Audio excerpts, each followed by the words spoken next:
You are about to witness the power of toy knowledge. Where are my figures at?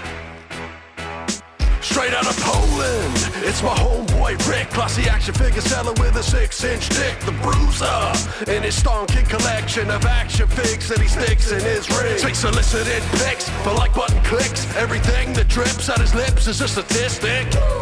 Yeah, he's the kind of dude can tell you who threw who out of Rumble 92. Need to know a bit more? Then check out his stories, putting figures in a box daily. And for this little rap, he didn't even pay me. So also on the show is Martin. Hello everyone, welcome to 7 Figs a Month. I'm Marty, the Jersey Retro Toy Hunter, alongside Classy Rick of actionfigureseller.com. And people say the best things come to those who wait. So here you go, everyone, a late podcast. How you doing, Rick? Yeah, I'm fine. Sorry, everyone. Life, right, gets in the way. Especially when you're a lost dad. A lost dad and an intergalactic ranker, right? You that's all you want to do as well. All you want to do is podcast and buy toys and look at toys and touch toys. And you've got to adult occasionally. Yeah, got to look after children. You got to do housework, house admin. You got to actually go to work. You got to earn money. You got to earn extra money because you got fucking money to spend on toys as well. Yeah, no, you got to earn extra money so you can provide for your family. Yeah, it's hard, isn't it? It's so hard. All I want to do is spend all my money on toys, but you got to buy food, nutrition, toilet paper. Yeah, kids went back to school as well. That's rubbish. Yeah, is it? Morning, yeah, stressful mornings and that. Oh, it's getting them ready. Yeah, getting them ready in the mornings. Sorry, in my mind, because in my mind, a job is you're at home. It's easier when they're gone. And the kids are out at school, I imagine. But obviously, not everyone works from home. Yeah, so. no, we got very different lives. It turns out. Okay. Yeah, okay. I go out. I go out to go to work. I go to other people's homes and see their chaos. I go to the post office a lot. Oh, that's good. If that's any consolation. Grease the lady's palm at the post office and handle your goods. Yeah, I'm definitely their biggest spender. It's not close. They have the customer of the month like picture up on the wall of you. They don't, but they should have. They will do. So basically, they will do. In fact, are you going to take one? Well, she'd put it up. She's really nice. Marlena, her name is. Really nice lady who runs that post. She's there all the time. It's just a little village and there's one lady. Occasionally, someone else will be there, but only because she's sick. Okay. No, but my partner apologized because we went there really late the other day towards closing. So it closes at 3 p.m. And she was like, no, don't worry. We need all the business we can get. All the only people that come here are like old people who don't know how to do bills online. So they do it there. So like, I think the Poczta Polska is like Poland's Royal Mail. And I think they threaten to shut down post offices that aren't bringing in much business at all. So you might be saving them. I might be saving the local post office. You and Kona Crush. That's it, right? And soon to be the Hardys.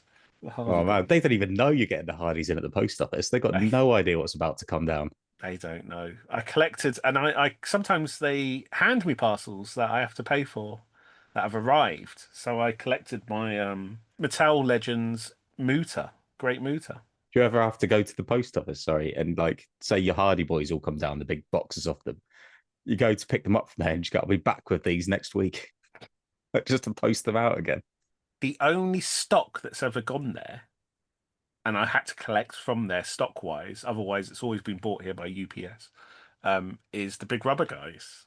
And that must be heavy boxes, eh? I had to call the neighbour to come and collect me. It's like 5 minutes in a car, especially. Yeah, luckily I haven't had to take many big rubber guys back. So you're saying they're still readily available on actionfigureseller.com. Oh yeah, please, yeah, go buy them, please. It's Series 6. They're good. They're just heavy, big, and expensive. Probably bludgeon someone to death with one. Oh yeah, if that's your thing. Yeah, I'm not. Hey, we're not saying it is or shouldn't be or should be. You can. No, that's it. Please don't quote us in a court of law. Oh no, good. What else has been going on? We went on 3POA together for the first time. Yeah. Their weekly show. That was fun. Popped my 3POA cherry in everyone's ears. There you go. Look at us taking over. Yeah, taking over the podcasting world. We'll go after Zack Ryder next and go on his podcast. Oh, I'm sure you'll have us on. What other podcasts exist? Jim Cornette. Should we go and see Jim Cornette? Yeah, it'd be great to. Yeah, it'd be great to. Is this how it works? I just assume you could just go onto other podcasts if you've got one yourself. We'll go to where they record and ring the doorbell, right? That's how it works, right? Oh, that is how it works. Who could this be? Better not be Liam. Oh, it's only Ireland's favourite Dan Bassett. Come in, Dan.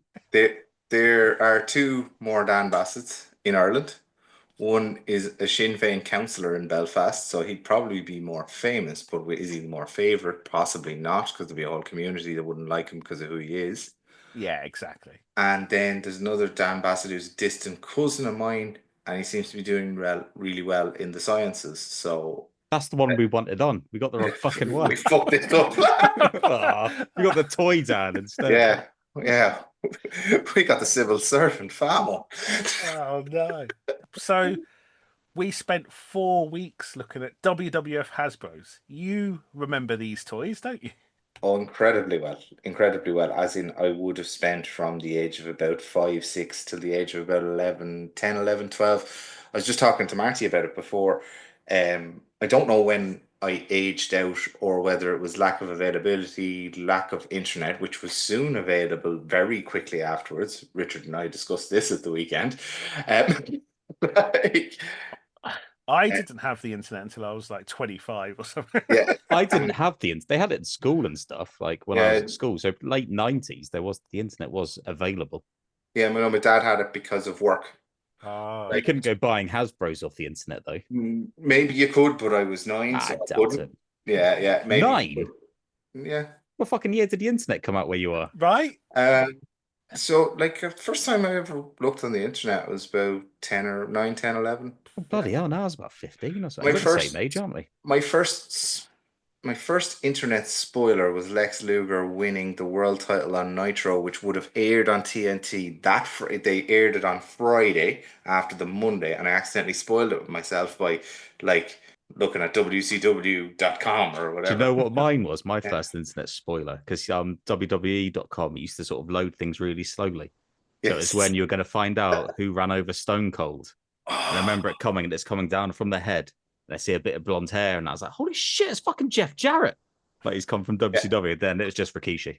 That was the first one I remember seeing. So Rich, which I think was so fascinating. This is a massive digression, but it's possibly worth it. Rich was saying, we were talking about the Beverly Brothers, and that Mike Enos was in the match that Scott Hall interrupted on Nitro. Yeah. And Rich kind of posited, well, do you think they knew or not? Or do you think they wouldn't have put like Ming or Booker T in there because in case? Right? Scott Hall chose guys he knew he could handle. That was the conversation. And I was kind of like, no, like everyone in wrestling knew. I knew from reading Power Slam and being on the internet. Like I knew. But stuff like that, like even Power Slam back in the day was fucking filled with bollocks. Because I remember reading stuff and it was just fucking made up. Absolute bollocks. I'm reading 1994 at the moment. They're like, expect Rick Rude to show up in WWF next week. Like, do you remember as well, there was a teletext wrestling page. Did you ever see that? Yes. And that also massively filled with bollocks. Yeah. I remember reading it once and it was saying like the Hardy Boys and Jericho are going to join D-Generation X. And I was like, oh my God, this is fucking amazing. No, it never happened. Of course it didn't. It was bollocks. Bischoff wasn't afraid to work the boys, right? And I just can't imagine him going, right, team meeting.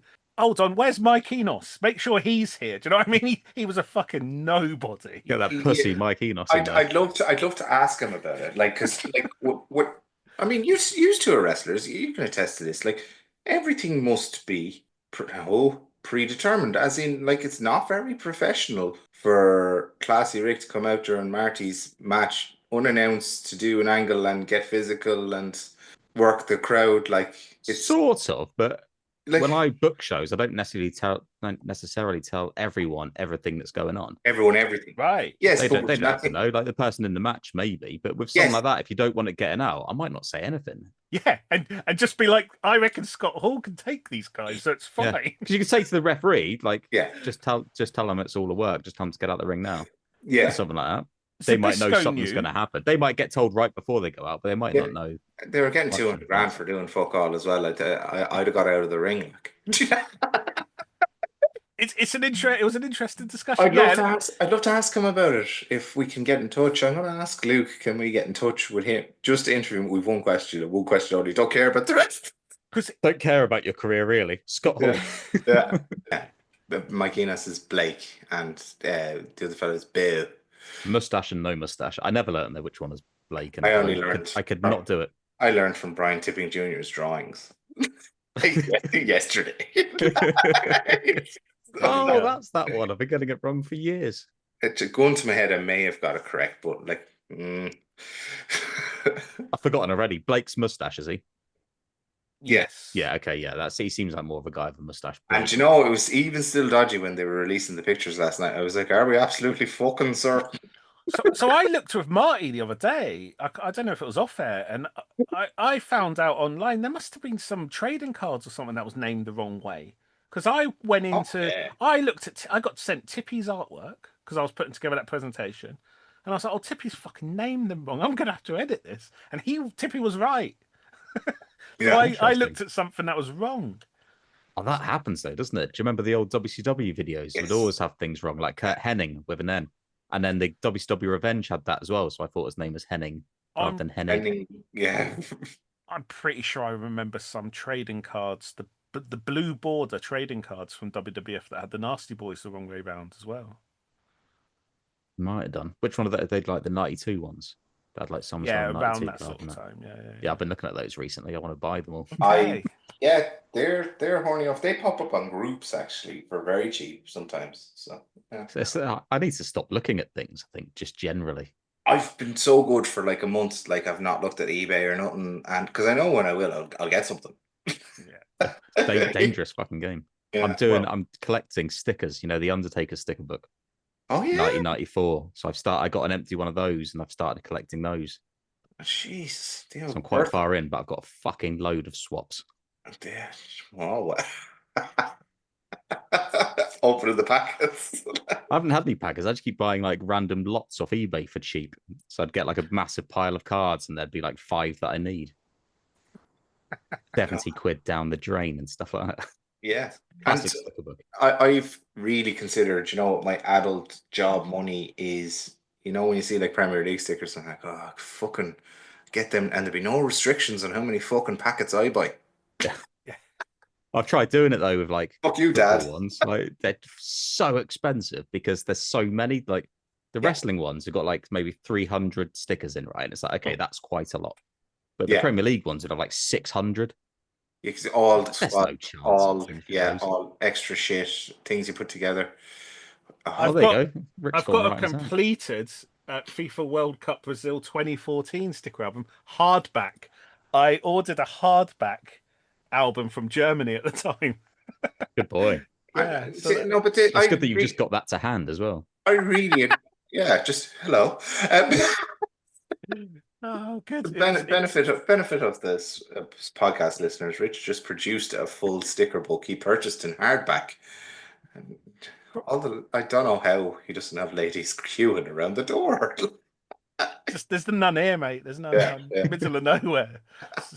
Safest place for them. Right? Magda brought you out there just to keep them away. That's it. It's getting crazy the amount of women she's turning away at the door. But yeah, me and my buddy, my accountant buddy, we were buying like sealed boxes of these stickers and doing them together. This is so childhood dreamy stuff. I did that with me and Battlehook friend Liam. We did that, and maybe Lee was with us as well. I can't remember if we each bought a box, the sealed box, and we bought one between us and just finished our wrestling sticker albums in one night. Yeah, and it's been like, that's a bit pointless. So I don't think we finished them either. It got to a point where we could send away for like the last 10. And it's like, well, I've basically completed it if I send away. So then you just don't bother doing it. So I did send away to complete this, but the one I didn't get is at the start. You had to go on the website because you could do you. Can you see that blank spot? You could do you in some sort of football jersey. And I was like, I don't want that in my book. You definitely should have. You could have just had it there, not stuck it in. I think it's too late now as well because it was 11 years ago. I would have thought so, mate. There It you was go. probably too late Next 6 step, months you later. should absolutely email them from Action Figure Seller. Panini, right? Yeah, I'll Yeah. get in touch. I'll get in touch with Panini, see what they say. Maybe they'll understand. Because, you know, I sought out a hardback version that wasn't available in the UK. Tell them that. Yeah, sought exactly, this out. right? It's the first time I've ever heard of that. And like I'm like, you know, one part of me, the devil on my shoulder is like, make fun of him. And then the angel on my shoulder is like, I want to do that. Jealousy. That's what's Yeah, making me do yeah, it. yeah. I'm so It- fucking jealous right now. Yeah, yeah. Preserves it for much longer, right? Because they're flimsy things otherwise. Oh, pieces of So, shit. Yeah, yeah, yeah, yeah. so it doesn't look 11 years old, that thing, mate. And look how cool you were, and you just whipped it out as well. Yeah, I've got it on me at all times. Yeah. yeah, If I want to just in pull out my case. WWF one, I'm gonna have to walk upstairs, hope I don't bend it. Praying conversations about sticker albums come up. Well, now that you mention So it, speaking about Hasbro Series 1 to 4, Yes. yes. Who was your favourite, Dan, out of those? And the tag team sets, I suppose we went Oh, through. yeah, because the tag team sets really padded out my my little federation. I'm going to bring up the drawing because I'm afraid I'll miss the drawing, the checklist, because I'm afraid I'll miss something really important. The biggest takeaway from this was when I got to be an adult, I realized that my parents abjectly refused to buy me more than one of a character. Yeah, that makes. I can imagine that type of thing happening. I Yeah. don't as know if well. I got refused anything like that, but I would probably not choose to do it if I was going to a shop. If you're spending your pocket money, you don't Ooh. necessarily want to buy another. There's an element to this as well. I'll give you that. I think that I did have multiple Ultimate Warriors, but that's because I swapped them.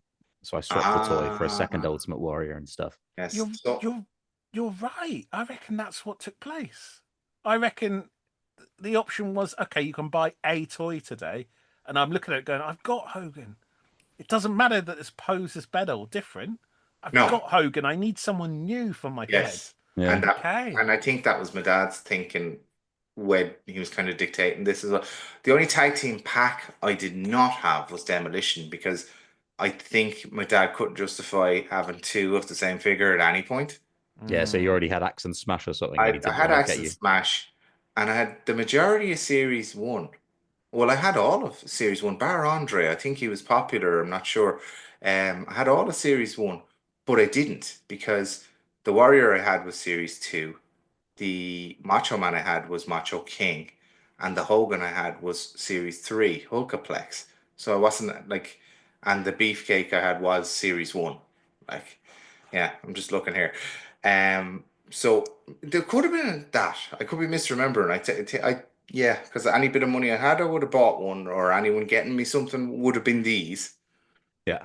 So yeah, and Just to be clear, there. So you had Series 2 Ultimate Warrior, the Gorilla Press. yes, and And- it's my favorite figure of all. Okay. What if? See, I like the jumper. Okay. He's got Yeah. a better head sculpt than Series 2. It's the same head sculpt, No, no? it's not. No. Okay. It's way better. So you Okay. get the head of the jumper, the body of the White Warrior, and the legs of the purple one. I think then you've got a perfect Ultimate Warrior. It's not bad. It's no, but series. Yeah. So yeah, I'm just looking at the map here. I had this Quite next to my possibly. sticker album. Quite possibly.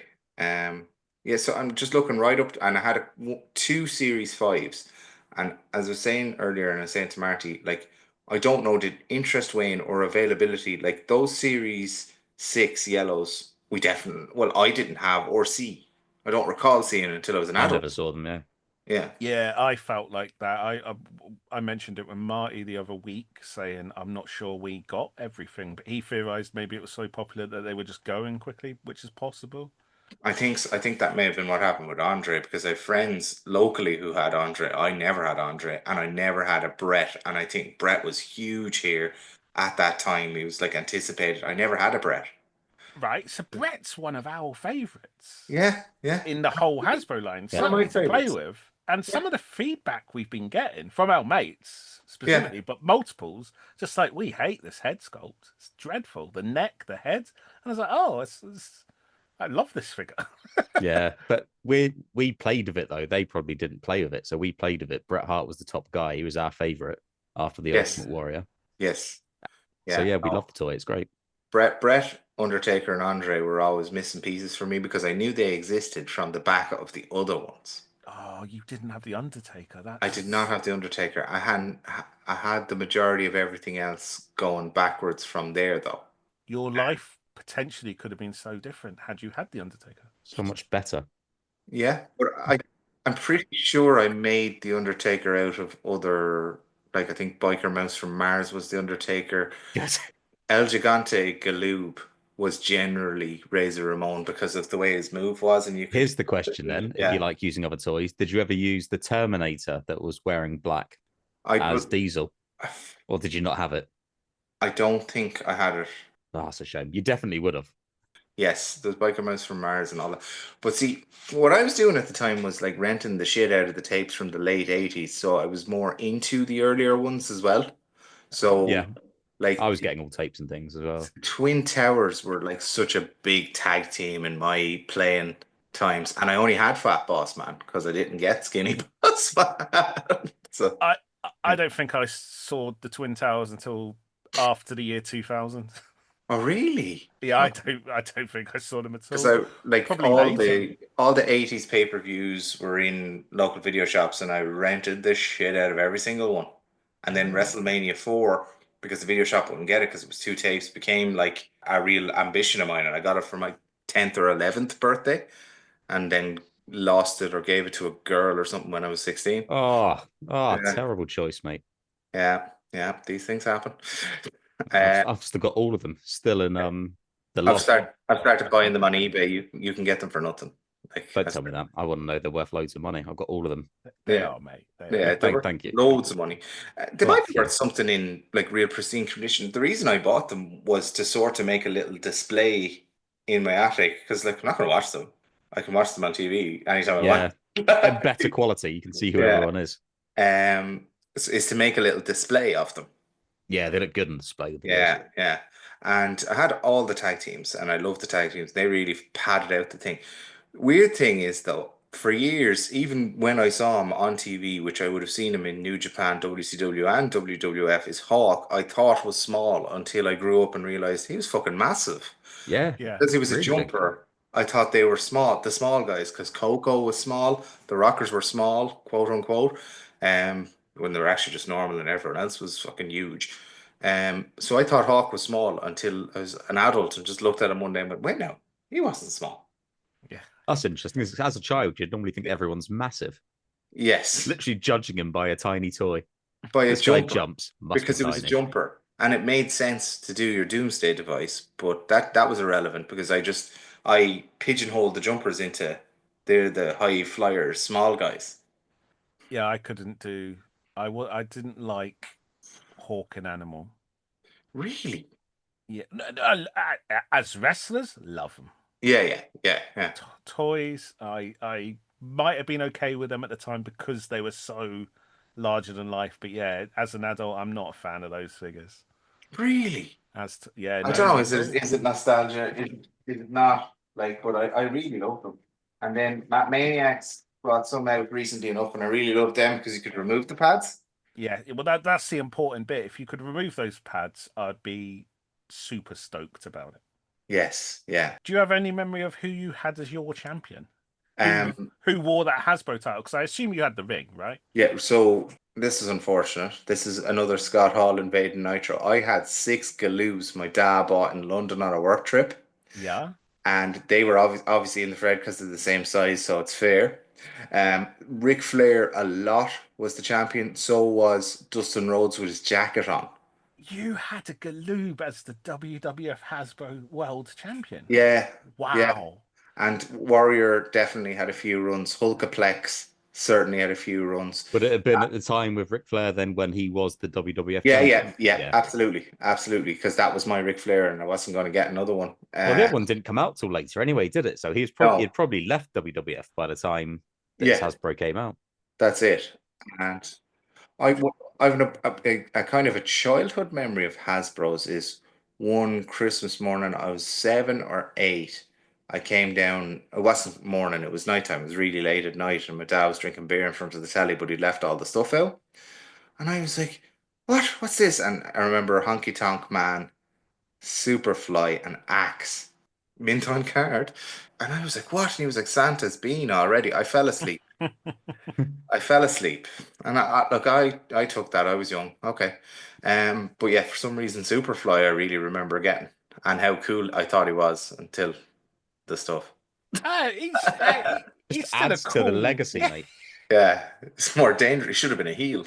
yeah. I don't know if murder makes you uncool by default. Yeah. Nah, fucking ups the cool. Yeah. I wish I was a murderer. You ain't got the balls, mate. No, that's why like you're winning the cool competition with your hardback sticker album. All I need to do is a bloody kill, and I'm right back in it. So, did you use, Dan? Did you use any of the Galoob championships as other championships, like tag titles or anything like that? Absolutely. Okay. Absolutely. So I had 5 or 6 Galoob belts, and they were on, and the belt that came with the ring, but they were on my belts. But like, and $1 Million Championship was a championship as well. Oh, okay. Yeah, Yeah, good. and yeah, and then Texas Tornado and Virgil kept winning it and losing it back to DiBiase and stuff. IRS had it for a time. And my tag team division was cut like because there isn't enough heel tag teams, so I know I used Money Inc. and the Natural Disasters and the Twin Towers. Okay. I constantly held tournaments for whatever reason, like Tony Khan level holding tournaments. Oh, he does. With all the new championships you're finding lying around. Yeah, and then a Royal Rumble would roll around, and I counted it up before the show. I had like maybe 40 figures at peak, and so you'd have a little undercard, and then Royal Rumble, and they're all behind you, and your leg is the entrance. I did mine as under a jumper, and you just sort of pull them out randomly. Yeah, and then the Royal Rumble, because that had started with Yokozuna, the Royal Rumble winner went on to get a title shot and all that kind of stuff. Like, I had them certainly until I was about 14 or 15 and didn't play with them, but they were played the shit out of like between 7 and 10, 11. And then last time I remember seeing any of them was in my cousin's house, who's 10 years younger and was into wrestling. So my mom obviously gave them to him. And I was like, shit. Horrible when your stuff gets given to your cousin, isn't it? Yeah, well, who's a lovely person and like deserved everything good that ever happens to him. But yeah. Your toys, not your toys, not your toys. Yeah. Take my wife, don't take the toys. Do you have a full collection of Hasbro's now, Dan? Or I'm missing a few of the expensive ones because I just won't dig deep enough, but I'm close. I'm close. Who are you missing? I am missing Mail Away Hogan, 1, 2, 3 Oh, yeah. kids. Mail Away Hogan, 1, 2, 3 kids. Something bizarre as well. There's something like that's achievable that I'm missing as well. I can't remember what it was. It might have been the second Duggan. But it's about 5 or 6. I have the black Yokozuna because I won it. Like I can't bring myself to spring for season 11s. Like It's a lot, isn't it? I've Yeah. attained all of those for about £3, which is wild. They were just readily available over here, I think.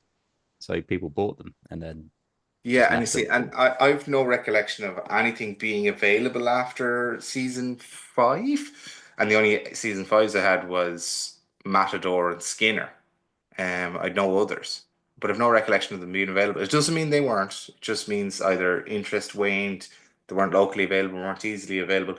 I can certainly tell you I would have had every last one because the interest was there if the internet was a thing at that time, which is would have got them or bugged my parents enough to order them or what have you.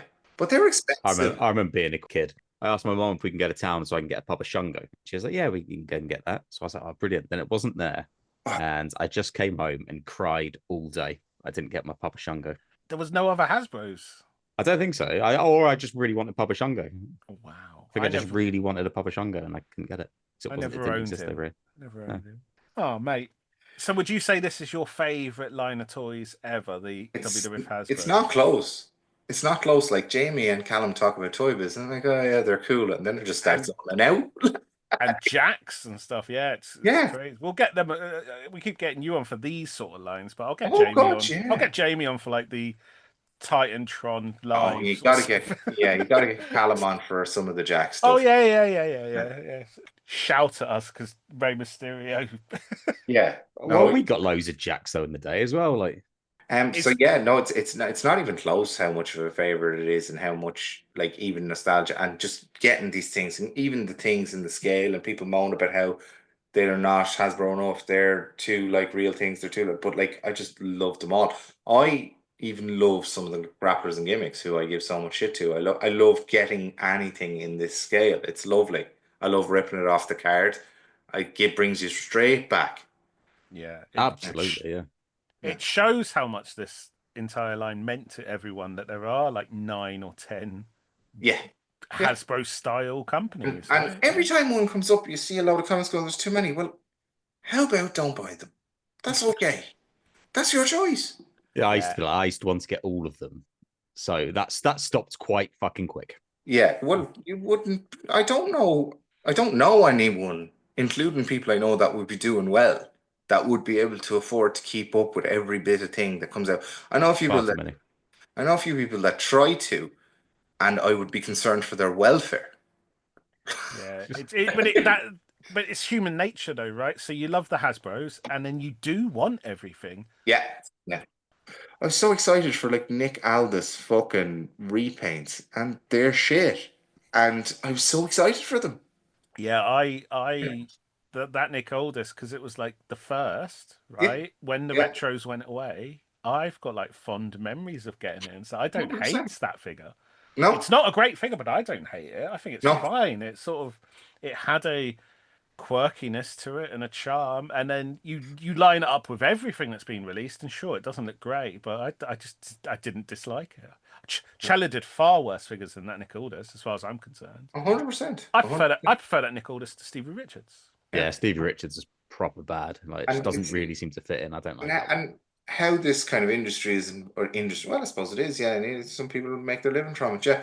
Has evolved since, and people argue over how close it is to Hasbro's, how good it is, and then there's shortcuts and everything. It's so interesting because Cella, in the end, were produced a lot of shit figures. They produced some good figures, but without them, what would have happened?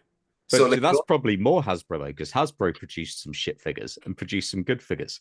Like yes, the sculpting on like Series 1 is way different to Series 11. So Cella yeah. were the closest to the Hasbros. Well, it's All the over same. the place.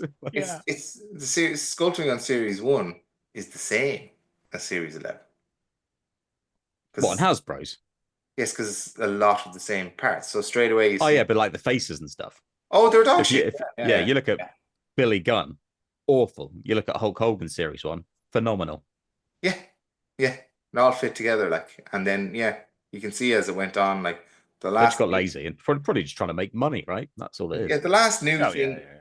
they put together was a bushwhacker hat and just like changed the Skinner or Warrior molds and put some deco on it for Giant Gonzalez. That's the newest mold they have. Looking here, Oh, Skinner was great. Skinner was an really excellent good. toy. One of my favorites actually, and I had it as well. I know it's out Yes. of the bounds of what we're talking about here, Yeah, but yeah, yeah.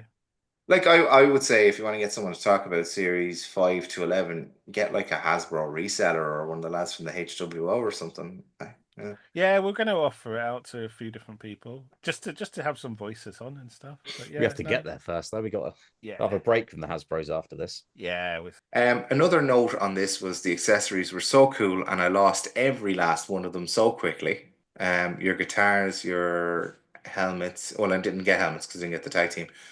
Your parrot, all of shears, snake, two by Oh, the four. snake I always managed to keep. I've still got my original snake from when I was a kid. Oh wow, yeah. I can't fathom people keeping their stuff in such good condition. I think all I've got left, like accessories wise, from when I was a kid, is the snake and Oh, Macho King scepter. oh wow. Yeah, I don't know what happened. The accessories were very quickly lost. The Billy Club, the yeah. I think the $1 million belt had a good run, and the WCW Galoob belts because they didn't break easier And you after. got so many. Every time you got a glue, you got one. Well, I only had 5 or 6, so there was 5 or 6 belts. That's a lot. When Yeah. you Hasbro, you had one, maybe two if you had a $1 million belt. Yes. Yeah, and that was for a time all I had. So yeah, and then rings became a big issue in the house because I kept breaking them because I was so enthusiastic about whatever I was How do doing. you break them though? The Hasbro rings solid, like Okay, they don't break. not breaking the ring itself as such. Well, I think maybe one or two were stamped on. I'm not sure, I but used to not. stand on mine and all sorts and never broke. Yeah, My yeah. son's got it now. So like before even I knew that wrestling was predetermined. Sorry, no, I know I'm talking to two wrestlers. What I would do is I have Steve Williams and Ric Flair in my hand, and I'd push them off the ropes against one another, and whoever knocked the other out of the ring. So it would break the ropes quite quickly. Fair enough. Yeah. So I'm not sure, and then you would work the match afterwards once you determined a winner. Um, Yeah, no, I love that. I love that. yeah, and I presume they just broke from that and rough and tumble and Yeah, that. that sounds right. You weren't playing with it correctly. That's the problem. I wasn't playing with it Yeah. right. I wasn't like I tried You to do weren't doing wrestling. You were doing something else. sort of semi-legit. Like you'd have Steve Williams politicking in the back to me, going like, don't throw Rick as hard. Yeah. Yeah. Yeah. No, I love the idea of a shoot fight. It was sort of like that. Like, and whoever fell out of the ring was the loser, and you'd work the match then. And there was Survivor Series, there was Royal Rumbles, there was everything. You'd go through the whole pay-per-view calendar, and and when making the match card, you'd make the match card on the floor using the figures. Yeah, okay. Yeah, Yeah, I got that. Oh That's yeah, I cool. used to do that. Yeah. yeah, So you'd line them up like a Jake the Snake next to a honky tonk man because they're going to fight each other 100%. later on. Yeah, yeah, yeah. Yeah, I think I used to do that. I used to have a Super Nintendo game, Royal Rumble, and I used to put that on for the entrance music. My mother dug up a picture of me with Sid watching Sid beat up a Hammenegger in 1992. I must find it for you. So yeah, Oh, lovely. Nice. yeah, yeah. Lovely. Did your world championship move around a lot, or was it mainly on Flair only? Or Oh, it was loads of people got to go. British Bulldog got a run. Warrior got loads of runs. I think even Valentine was in the picture. Like, things moved around. I think in my head, even as a child, I wanted to keep a record of it, and I don't think I ever did. I don't know whether I did this with my dollies, but I certainly recorded myself reading the results onto a tape Oh, recorder. lovely. I'd love to find them if they Yeah. exist anymore. Like, Probably my biggest regret in life, not keeping a record of my Hasbro I think I might have in a championships. copy, maybe in a copybook from time to time. It would have been very ADHD. Like it would have been like that. I Okay. kept great records for a week and then there was none, and then a month I later. don't know if I even kept the same champion every time I played. What, like I might have just continuity? started again, yeah. But then I used to watch videos, that was all over the place. So some of them would be the 80s, some of them would be early 90s and stuff. So maybe in my brain, it was just, this is a new thing I'm watching and doing right now. Then throw it all in a bin at the end and start again next time. Oh, I distinctly remember doing like King of the Rings, and it would get down to Bret yes. Hart and El Matador, right? Yeah. And El Matador might win, a bit of an upset, right? Yeah. And I remember now thinking then, I hope I remember Tito Santana as the champion next time I play with these. I think I don't know. Is it like suggestibility? But I think I may have done stuff like that. Like I hope or wrote down who the champion was. No, the belts were very handy for that. You could just leave the belt on the person. Yeah. Did I do that? I don't know. Yeah, Don't yeah. know. I reckon I must have had a King of the Ring, crowned a champion, forgot 2 weeks later and did another King of the Ring to crown a champion. That might have happened. That might have happened for years. For all It I could know. have happened. Yeah, yeah. And I had a microphone, like a Oh, lovely. WWF microphone. And my dad said his memory of me as a child is behind the couch in front of the sitting room window with the ring and the wrestlers, like doing full Howard Finkel. Full. Good. This Good. contest is scheduled for one fall.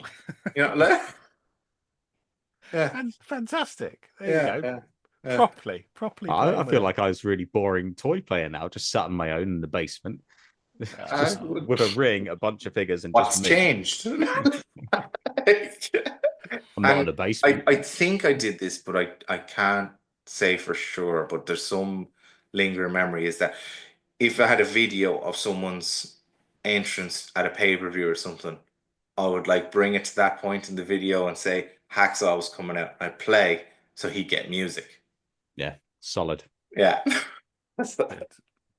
And you're one of those people that like really wants to play with toys now, right? But doesn't really have the time. So you've got a setup upstairs, is that right? In the attic? Yeah. Or you want to have? Oh, I do, but it's just not the way I want it because building the shelves is difficult in the light. I never get the time to go up there, and yeah. So currently, I have like multiple rings on the floor, and every time I go up there, it's like, oh.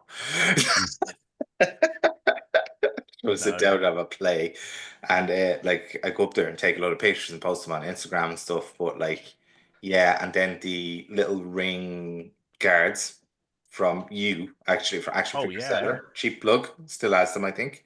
Yeah, They one might be sold. they're out. really finicky to set up, you fuckers. Are Like, they? yeah, no, if you sat down and did it for 10 minutes, you'd be fine. Oh, okay. If you've got time. Yeah, yeah. And then my favorite thing is, and I don't care if it's to scale, fuck off, right? But the new generation entrance Okay. in Yeah. front of the ring, like I love it so much. It's the only piece of that I didn't sell. Yeah, I'm a Um, bit jealous of people with one of those. It's class. I like. It's just I just wouldn't sell it. Like I was like, no, I want this. And it lights up and everything, doesn't it? Yeah. Is it batteries or do you plug it in? Yes, Batteries. batteries. Just got a heap of batteries. Threw it up to the attic, and like sometimes it's the only source of light up there. When we go off air, mate, I might switch the lights off and pull it out for you. Oh, thanks. All right. Content for Patreon, that right? OnlyFans. Yeah. Yeah. Okay. So yeah, no, it's you've really brought me back. Like I've got the old goosebumps a few times talking about this kind of stuff. Like it's such a lovely time as a kid to be playing with stuff. I don't remember any social aspect of it at all. In any way whatsoever. Like I know Jamie used to say like the swapped figures with lads and stuff like that. I don't think I had many or any friends that were into wrestling at the level I was. Tell you what was bollocks. I remember going to a friend's house once and he wanted to play them together. Oh, that's And the then biggest lie. I was isn't holding it? one and he was holding one. And he started fighting me like this, like ramming his against mine. And I was like, what the fuck are you doing? I was like, I want to hold two and make them wrestle each other. Easy knowing you became wrestlers. They would always show you on the adverts two children playing together, and you're right. It's just like no one wants to do that. No one wants. No, to yeah. I want fucking... to do proper punches. And I like went people to selling and things. book the cards and Yeah. It's a proper antisocial activity, isn't it? You know, I don't remember playing with people, or if I did, it was my little brother, and we'd fight over it. Yeah. No, I don't remember there being any social aspect to my wrestling figure career pre the age Trust of. me, it's for the best. Yeah. You don't want that, right? You don't want that. And I would sit up there playing with them all day. Like I really would. I've like 200 and something of that style figures. The only way you can successfully play with someone else with figures is when you're mature enough to do it properly. So me and Martin have done it in our 20s. Right. Like properly, right? Okay. Having like Royal Rumbles. And you do it properly. And playing, from what I remember, both Were you sharing drinking? the ring. Probably. They're probably drinking, yeah. I remember being 23 and sat in my flat in my underpants whilst just playing with Jack's toys. Yeah, I remember Classic playing superstars. I remember playing with Jax with you, like the classic superstars. Yeah, just like our girlfriend sat on the couch or something. I'm so chatting I'm whilst so we're on the floor. I'm so jealous that I never like kind of shook the kind of stigma off of all this kind of stuff. A good friend of mine lives around the corner. Never gave a fuck, like at all, and neither did you. And it's like there's a chunk of my life being taken away from collecting, which I would have really enjoyed. Yeah, I think so. I remember NXT in 2014. I'm gonna say came to Dublin, and it was like Finn Balor and Samoa Joe. I was like, really want to go and see that. No one wants to go and see it with me. Right, I have an adult job with adult money. I'm sitting in the front row. Fuck it. And I loved it so much. And I met this guy that I knew obtusely. He was like, do you want to lift home? And we've been like really, really good friends since. Like at each other's weddings and stuff. Wow. Yeah. And I was like, why? And so when you two are talking like that, I'm like, well, I regret it. But I can't do anything about it now. But I'd love to have just not stopped. No, you could. Yeah. You can make up for lost time, though. Well, I certainly do. You can go up to the attic right now. Yeah, Do it. Look, there's about a 20% chance of getting the leg over. So. See, that's why you don't have any of these fun stories about playing toys with your mates. That's it, Dan. You're prioritizing what all the banging I was doing? No. Do you Well, collect any other toys, Dan, or is it just Oh, the retros? No. he's a wrestling man, isn't he? Really? Yeah, it's just wrestling. Like, so I have a handful of elites, but they kind of tend to have to be like wrestlers I really love currently. So I'll get a Gunter elite, but it would be like WCW or very old WWF if I was going to get them. I got a Hold, few Monday Night Wars. So you hold don't on. just get random Ninja Turtles or anything like that then? Street You- Fighter. Street yeah, Fighter? Oh, I was good. just about to say Street Fighter. You've pulled the trigger on a couple of them, haven't you? I have, and I will again. I will Okay. again because I like them. Like, Oh, but we're all doing that, aren't we? What a dangerous game. it's almost like if you produce really fucking good toys, people like them. It's quite simple, isn't it? When you say it like that, just put some effort in, do it well, don't charge too much, and They're so much fun. Those everyone will buy fighters. them. They're doing really good Scooby Doo ones from the looks of things, Marty. I saw a Kyle Nice. Peterson review, and I was like, I'm not a big Scooby Doo fan, but I want that. No, I don't want it. I do.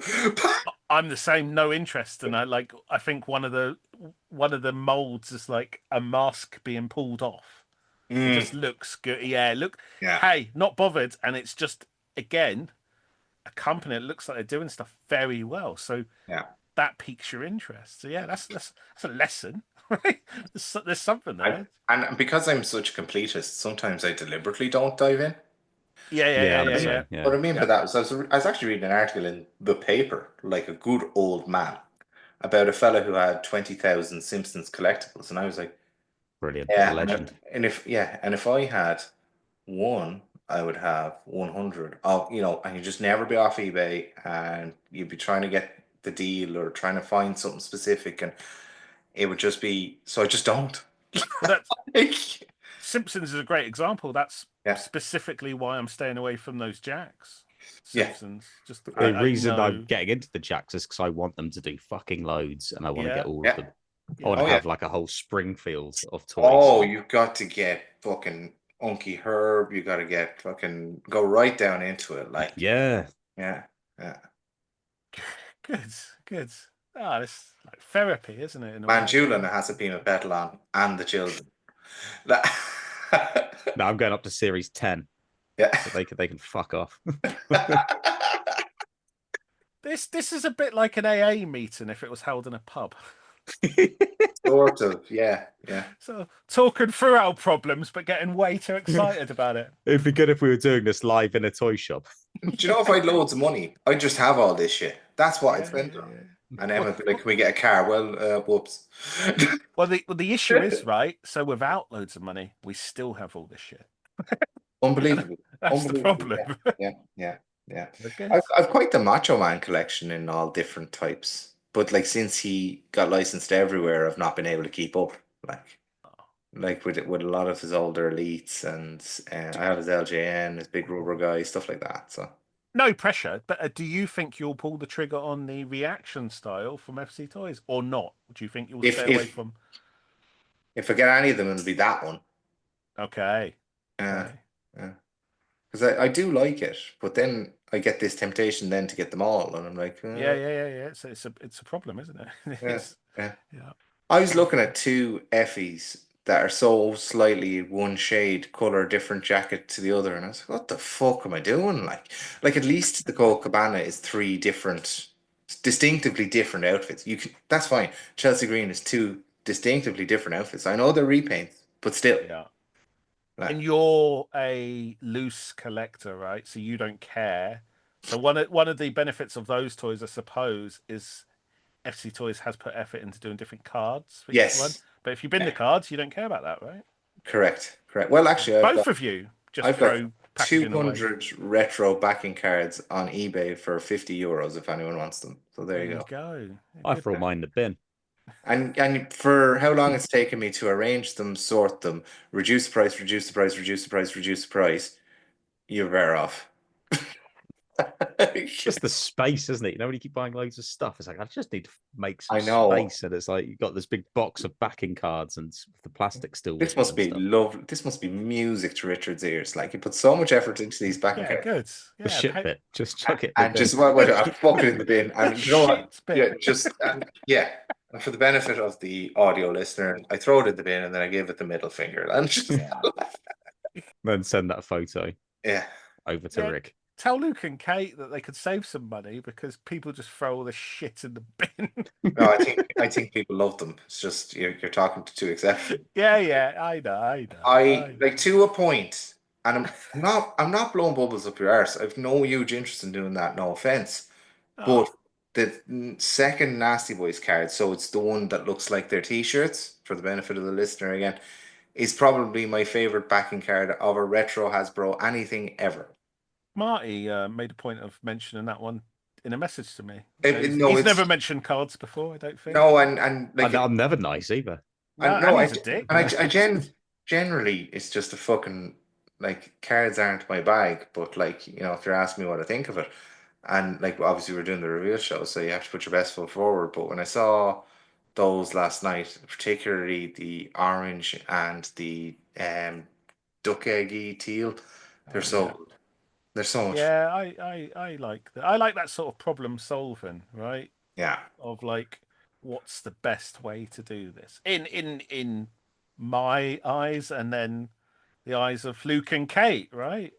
What I like about the epic packaging now that it slides out the thing, is that I want to keep the cards, because normally, because I rip the toys off, the cards get destroyed, right? And that's why I want to throw them in a bin because they're all tatty then. They're pristine. The fact they right? slip out, I sort of feel like I need to get a binder to put these in, and I could collect them. I'm going to shock you here. I like collecting things. Oh, there you go. yeah. This in a drawer. Anyway, I'm going to collect it, stick it in a box, and stick it in a damp garage. Hello. They're not for everyone, right? I suppose, because everyone. I think a lot of people really like them. You just hit the wrong audience this evening. So with those tag sets, I was like, Mike McGee's artwork, we can't say enough good about it. It's great, right? His artwork's fantastic on the front. So it's about trying to like keep that and make that a collectible piece, and then my photography on the back, which not everyone's going to like, but some people will really like that. And I try and make the back equally as collectible. Yeah, I think that looks cool. And that's why I did it like that. Dan's holding up the back of the Barbarian. And look out, he's floating. He is mid-air. Yeah, that's a great card. Yeah, beautiful. It really is. It really, really is. And it feels to me like a shame to throw them in with the rest. I'm gonna, but it does. Yeah. No, but it's the first time I've ever thought that, because one, it's quite good. Two, it's like completely intact because of how it's packaged. Yeah. Like, yeah. So. It is interesting though, the whole carding, because like they're based on Hasbro's, and how far, we're now quite removed from how the carding, especially the backs, look. Yeah. Right, and that's a risk in itself. Why wouldn't you do? I think that's fine. The backing of Hasbro cards. Yeah, why wouldn't you do your own thing at this point? Yeah. They're black and white, so they haven't even added color to the back of the cards on the Hasbro, and that'll be a cost-cutting measure, right? Yeah. Back in the early 90s. But no, some people like in 2025. Some people like the authenticity, right? And that's fine. So if maybe you want it to like go into your collection seamlessly. But even then, other companies do that, don't they? Grapplers are like black and white on the back, but surely they can make them exactly like the Hasbros. Zombie started with a really colourful back on Series 1, and he's moved closer to the original Hasbros now. Oh, really? I've only seen like the original ones. Like, I like those Series 1. I really like what FC Toys is doing with their back of their cards. It's just something different, very colourful, and a fun bit of life at the moment. I suppose that is doing Hasbro type stuff, right? Because I'm equally as guilty of loving the original line, and now I'm sort of fiddling around with a popular retro line. Yay me. good bit of life, mate. Yeah. Well done, Richard. Thanks. All right. Well, let's leave it on that very high positive note. Oh, thanks for having me as well. Listen to 3POA on a Tuesday evening. Yeah. You have to listen to it in the evening. I like doing it during the daytime on a Wednesday. Oh, you're doing it wrong. Do what you want. Do what you want. You just told me I have to do it on a Tuesday. No, it drops on a Tuesday. I'm so sorry. I'm so sorry, Martin. Well, I have to rearrange my whole life. Yeah, do. I'm going to squeeze this bloody thing in now on a Tuesday evening doing the dishes. I can't put you guys on loud whilst I do the dishes. I can't do it whilst the kids are around. Doesn't necessarily drop around dish time. It would be later than that. It would be a late night Tuesday. Hello, ladies. It's a good show. It is, or maybe it's just, I don't know. I don't know because I just have so much fun doing it. I'm not really sure, and we get nice feedback from people. We get bad feedback from people, and that makes it all funnier. Especially when you're mean. Especially you. You're the villain of the podcast, I suppose, right? And you know what? I'm not. It's just Jamie's intonation. He's far worse. I Yeah. But don't it's know. You're just the one who's trying to tear companies down, mate. yeah. Yeah. Do you think I have the fucking inclination or energy to tear Anton down? All right. Yeah. No. Thanks a lot, Dan. Thank Well, you. thanks for coming to our home, and we'll have you next time Appreciate it. for something else. All right. Bye, bye, Dan. Bye, Dan. Bye. Yeah, he's a good egg, Dan. It's a shame that I'm taking his job on free POA. You are. You are. There's a petition. I This think. petition only been signed by Callum. I'm going to jump ahead of you as well. I'm going to become a host. Yeah. And then you're not a host. Just jump you, mate. I'm going to be able to trump you. I'll be able to get you off it. Is that revenge? So you'll end up talking to the music man there, and the ending will be, and also on the show is Rick. Yes, that's it. That's my only plan. I can't do it on this one because I don't do anything. But on that, I reckon I can once I'm a host. Yeah, yeah. Okay, good. I support that. Yeah, it's been great looking at the Hasbros, hasn't it? It has, yeah. That's what we've been doing for weeks. If you were, so we've looked at the first 4 series and the tag sets. If you were to try and pinpoint your 5 favorite figures Oh, 5 favorite figures. Okay. out of between all of them, what are we talking? Well, let's do this together, and I'll ask you, and I'll see if I agree. Okay. In order or no order? Should we just do 5 and it doesn't really matter? Nah, top 5. We're five. intergalactic rankers, mate. We are rankers. We can't just throw out names. I think I have put thought into this as well, actually. So just okay. Have I got an order? I will go out of my top 5, the bottom of my top 5. Okay, I'll go The Undertaker. Okay. Good toy. Next up, I will go. Oh, it's tricky. Jumper Ultimate Warrior. Wow. See, Yeah. so before you continue, so you've gone 4th there, right? 4th there with the Jumper Ultimate Warrior. I was looking at it thinking, I don't know if any of Series 1 is in my top 5. Okay. I don't think they are. I've got top ones, series ones in my top 5. Okay. Okay, next up then I will go Hulkaplex, Hulk Hogan. Yeah, that's the good Hulk Hogan with the strong fists. Yeah. That's and fair. I will go Bret Hart next. Yeah. Yeah, like playing with him as a kid. It looks good. You know it's Bret Hart when you look at it. Full agreement that Bret Hart's up there. Yeah. And top one, I will go for Andre the Giant. Wow. Yeah, these are the ones I think I want to play with the most. I think is basically how I've seen it. These are the ones I want to play with, guys I like, guys I think I would give a push to. Yeah. No, that's fair. That's fair. Who have you got then? I think in 5th place, I'd have to put Brian Knobs. Okay. I loved that toy. For some reason, there was a point when I was younger where I only had him out of the Nasty Boys. Don't know why. Don't know if I lost one, broke one, swapped one. Just had Brian Knobs. And did you ever book people into oblivion? So maybe Jerry Sags kept losing. And you went to school and he was like, he's just got no room in my Fed anymore. He doesn't never get to win. So you just swapped him for someone else. Maybe. But Brian Knobs ended up a single star, a competent single star.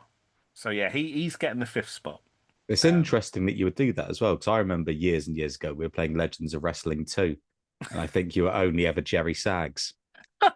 we played the biggest tournament we could play on the game, which I don't know was like 64 men elimination, like 1-on-1. And I remember I was Jerry Sags and you were Jerry Lawler. The Jerrys. Oh, good. I remember you just finishing everyone off with an elbow drop off this top rope or second rope or something. Flying elbow drop. I don't think I knew how to do his finisher or what it was. So you just decided that's going to be the finisher going forward. Yes, yeah. Good memory, mate. That's not like you. No, some things stick in. Just the important stuff. Like Brian Knobs 5th. Fuck! It gets shaky here. You got Parkinson's. This might be controversial because you hated it. Or it was low down when we did it. I've got Green Tux Ted DiBiase 4th. Oh, that was your first ever Hasbro. That was I've got strong, and again, I think it's a solid figure. It is quite nice. The entrance gear is a bit wacky. But It's toyetic though. I like the green. yeah, he's fourth. Then I'm going. Then I'm going Hulkaplex third. He was your top as well. He's the good Hogan. I'm going Ultimate Warrior, Gorilla Press in white, Series 2. Okay. So Ultimate Warrior makes it into the top 5 for me, but it's my preferred one. And then I've got to go Bret. I've got to go Bret Hart. So we're not too dissimilar on this, really. We've got a Bret Hart, we've got a Hulkaplex Hogan. Yeah. We've both got an Ultimate Warrior. I've got the good one. You've got the Gorilla Press. It's funny when our friends pointed out Bret's sort of weird face and neck, and it's like I sort of see it, and I just don't care. Yes, I don't care at all. Like you can say the face looks weird all you want. It looks exactly like Bret Hart to me. Yeah, it was. Some of them had such weird, fiddly little. Like IRS had a weird face, right, and a weird little. He did the stomp with the arm. Yeah, and like some of them felt weird to play with. Butch did as well, similar actually to that. And Piper had his kilt. Bret was so solid. Yeah, Bret was great. You can do suplexes. You can sort of pretend to put a sharpshooter on. He was do punches. He was the one you could play with the most, almost. Yeah, completely agree. Plus, he was world champion when we were playing with them as kids. Yeah. So he probably spent the longest time in our sweaty little hands. It's so weird that we neither of us upgraded him either. We just did that Series 4 one, and that was it. Done. Yeah, Done. I think I've said it before. I definitely would have upgraded if the opportunity came. He's really pale as well. That Series 4 one. Yeah. So the Series 8 one, they've gone for a darker skin tone, haven't they? Tanned him up a bit. Oh, fantastic. Yeah. Okay. Good top fives there. Good. We're getting things sorted, and it was great that when we theorized that you just rock up to a podcast home and ring the bell. That's how it works, and people come in. Yeah, at least now we know Yeah. when we're going to someone else's podcast, we can just turn the fuck up. Yeah. Take some beers with us. It's just like a house party. Who could that be? Oh, I hope it's Liam now. Oh, it's Patrick. Hello, Hey, Patrick. Patrick, come in. Sit down. Hello, gents. Tell us how you've been doing. I've been doing very well. Yeah, same as always. Enjoying the podcast. How are you guys? Yeah, very good. I haven't been enjoying yours in a while. Is that because you have not recorded it recently? I've had a new episode of Bunkum and Ballyhoo just out this week, actually. Oh, wow. On the Cottingley fairies, which were some faked photographs of fairies in sort of Victorian England. Okay. That's not wrestling. No, very, very few things on this podcast are wrestling these days on Bunkum and Ballyhoo. I'm not really keeping up a regular schedule anymore with it because I'm a busy man. I am busy, and I'm putting a lot of my writing and research time towards what will hopefully be the second book. So I don't have as much time to podcast as I would like. Oh. And you're busy moving home as well, right? I am, yes. Which, the less said about that, the better, really. Okay. It's a fun process moving home, though, isn't it? You know, packing up all your stuff, getting it back out again at the other end. It's an ordeal, and if I start talking about it, I'll probably accidentally dox myself or something. Do you know what I really hate? It's just going to the supermarket and putting stuff on your trolley, then putting it on a conveyor belt and putting it in a bag and taking it home and unpacking it. And that's quite easy compared to moving home. Yeah, and also that's like the rest of your life. I think that quite often in the supermarket, it's just this again and again forever. Yeah, it's like fucking Groundhog Day, but the shit bits when he's killing himself. The supermarket is my one opportunity to get out of the house these days. How do you like the bagging? I relish it. I actually go to Waitrose because I'm allowed to like scan it as I go and just stick it straight in the bag, so I miss the whole conveyor belt, and that's really made my life better. Do you not have the option to shop online in Jersey? You can, but do you remember? The only time I did it was in COVID. But when they couldn't find something that you wanted, they would just replace it with some other bollocks that made no sense. Yes. Yeah, so I don't want to do that. And they sort of give you all the food that's about to go out of date. Oh, okay. So if you do it yourself, you can check these things, or in my case, forget to check these things. Yeah. But it's on me, so it's fine. I wonder if they've ever got anyone in trouble with their replacements, like accidentally. We didn't have Dove soap, so here's a Just 18 porn Mac. Same sort of thing, right? Well, I normally use these two things together. Yeah. Okay. It's just like someone's missus. Customers who bought this also bought. There you go. There's logic there. Okay. All right. So we've been talking about WWF Hasbro action figures. You like these, Patrick? You've got a warlord. You've got a warlord. We haven't mentioned the warlord yet. No, he's not come out yet, has he? I think technically it's actually my girlfriend's warlord. Oh, No. no. Oh, Patrick. You're sharing her warlord. You sick fuck. You at least need to go and buy the modern day barbarian figure that fits in with it. Oh, yeah. No, that would be pretty good. Singles barbarian. Have you seen? You must have seen that, Patrick. The one with the big fur coat. I have. Toys. Yeah, I've seen. I think I've seen you post it. Oh, cool! It's a great figure. Yeah, definitely. What I need to do while currently trying to have a massive clear out and box up the rest of my stuff is start buying more toys. Yeah, get a toy addiction, mate. I'll see you right through. Of the WWF Hasbros, is it only the warlord you have? I am pretty sure it is. Yeah. I'm looking around me, but again, everything's in boxes at the moment. As I think I say every time I'm on this podcast, I never had any of these as a kid. Really sad childhood. Do you think if you had the warlord when you were little, Patrick W. Reed, do you think he would have been your champion? I think he probably would have been. I find it really difficult to look back and think how I would have seen Hasbro's as a kid. Something I find interesting when you're talking about them is I don't have the dislike of them in their entrance gear that you sometimes do. Oh, yeah. What? Because I never would have played with them I never would have made them wrestle. So I'm just looking at it and thinking, well, yeah, that's a better character if, the Legion of Doom you want. Yeah, the Legion of Doom, you want them in their shoulder pads. Okay. That's what tells you it's the Legion of Doom. In fact, I've told people quite often, I don't know if this is actually true, but if not the first, definitely one of the first interactions I ever had with professional wrestling is I found a Legion of Doom pin badge at a craft fair at the village hall in the village that I grew up in. And I think they just looked like the coolest humans that I'd ever seen. And I bought it without ever having seen, certainly never having seen a Legion of Doom match, probably having never actually seen wrestling.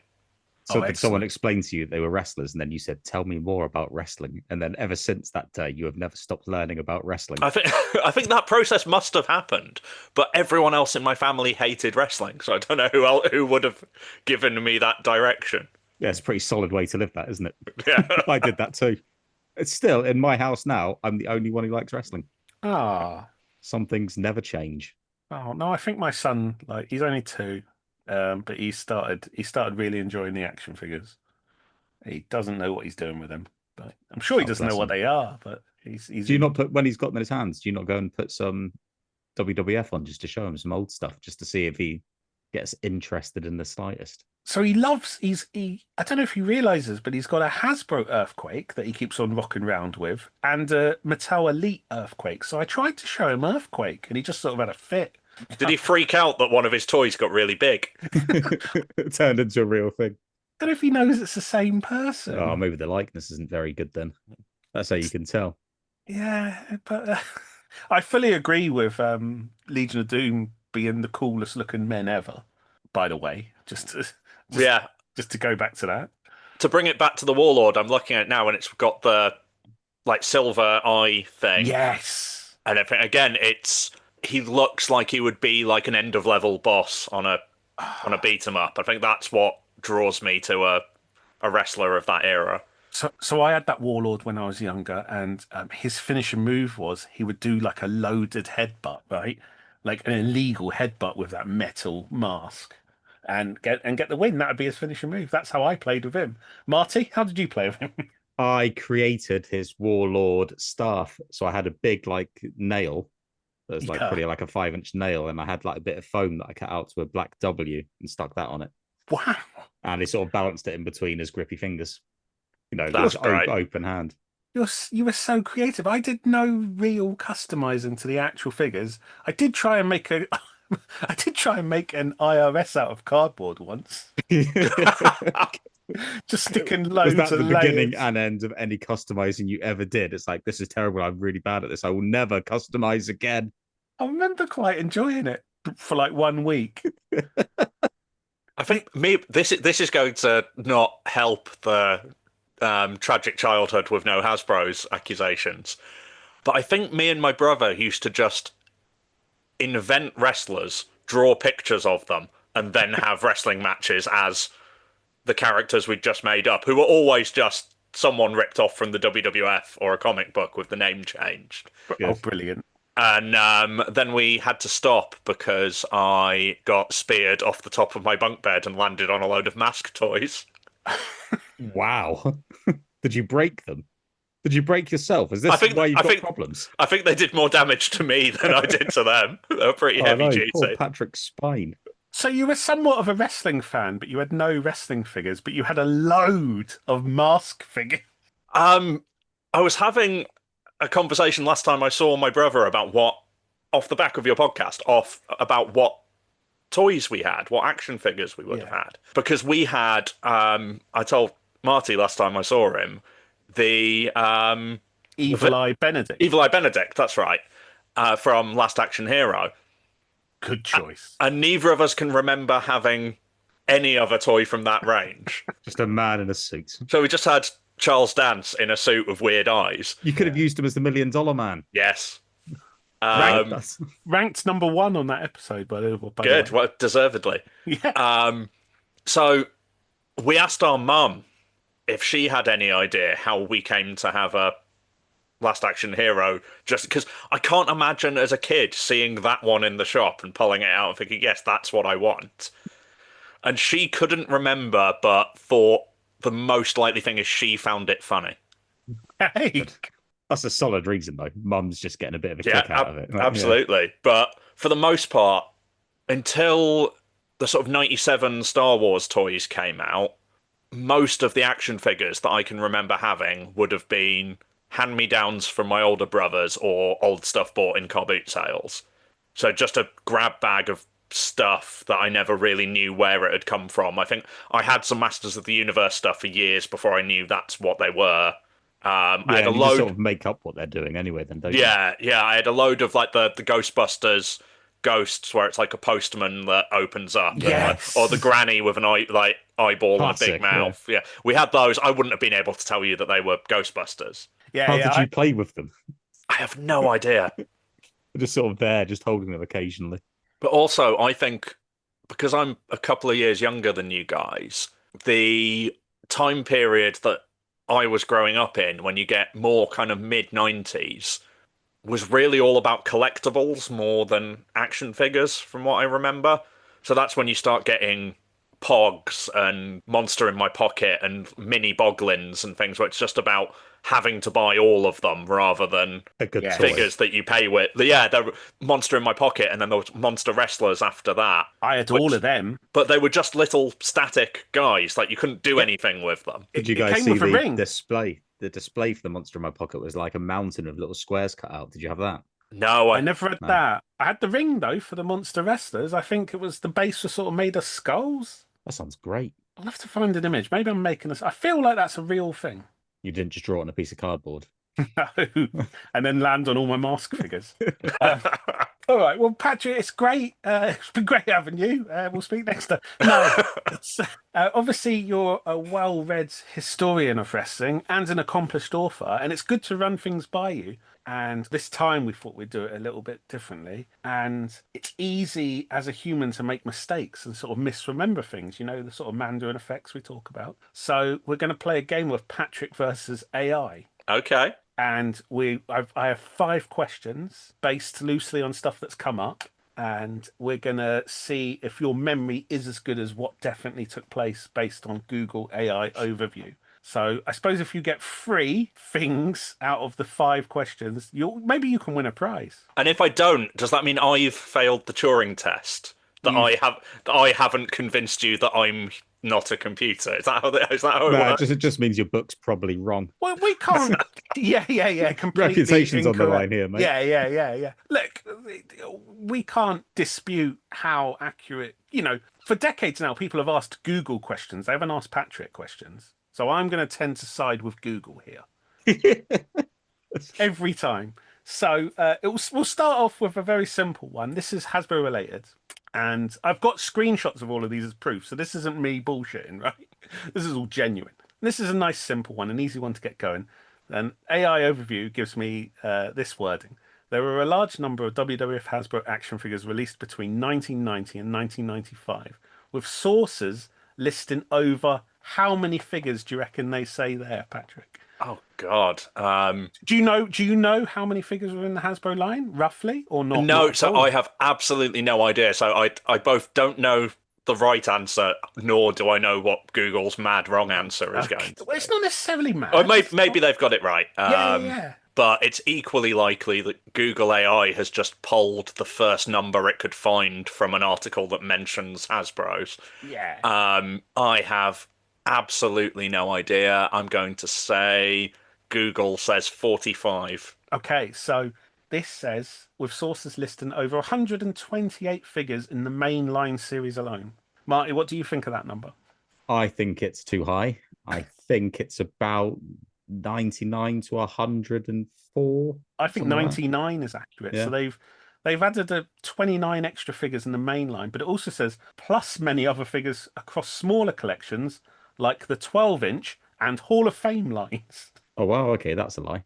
No. You're just misremembering. Sorry, yeah. They must have meant the little ones. Like, do you remember the little ones that Hasbro did as well? Maybe. Well, that's not mainline, right? So the mainline Maybe they series... thought that was mainline. Hey, that's a good... Who am I to argue with Google? No. Let's not. It's the future, right? So that's a solid little start. A nice simple one like that, right? They won't all be so specific, Patrick. So Okay. Don't worry. Another thing that's come up, right, that we've been talking about, and you would have heard, earthquakes happenings, right, during sort of 93, 94. And I didn't know, you probably did know that he left in 93 and came back for WrestleMania in 94. So this would have been when he was back wrestling in Japan, I assume, or wrestling for... I've got a question for you, Patrick, around this. In 93, did WWF wrestlers go to UWF or something as like a talent exchange? They went to what then would have been SWS, Super World of Sports, and later was later replaced by War. Not in Japan. I'm talking about in America. Oh, in America. Yeah. You had crossover with the USWA.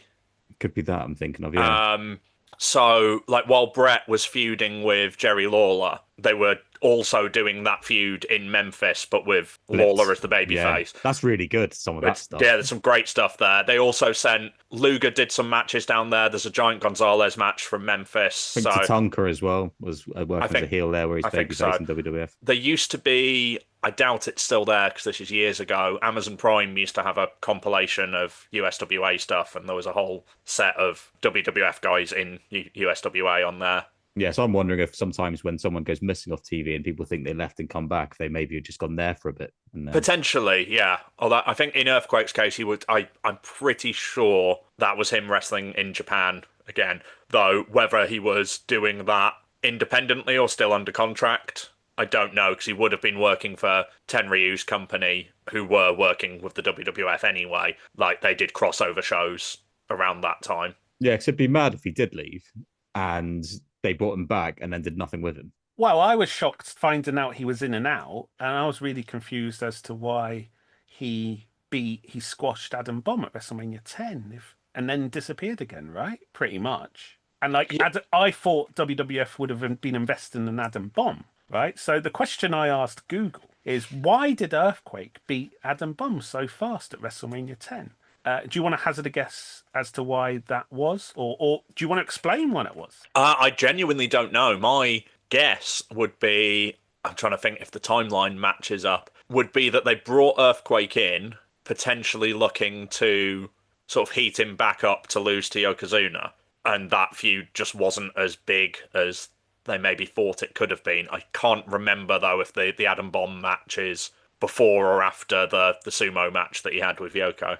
But that's the answer I'm giving, will be for a feud with Yokozuna. So AI Overview corrected me and said Earthquake did not win fast at WrestleMania 10. Instead, he lost quickly to Adam Bomb in the second fastest match in WrestleMania history.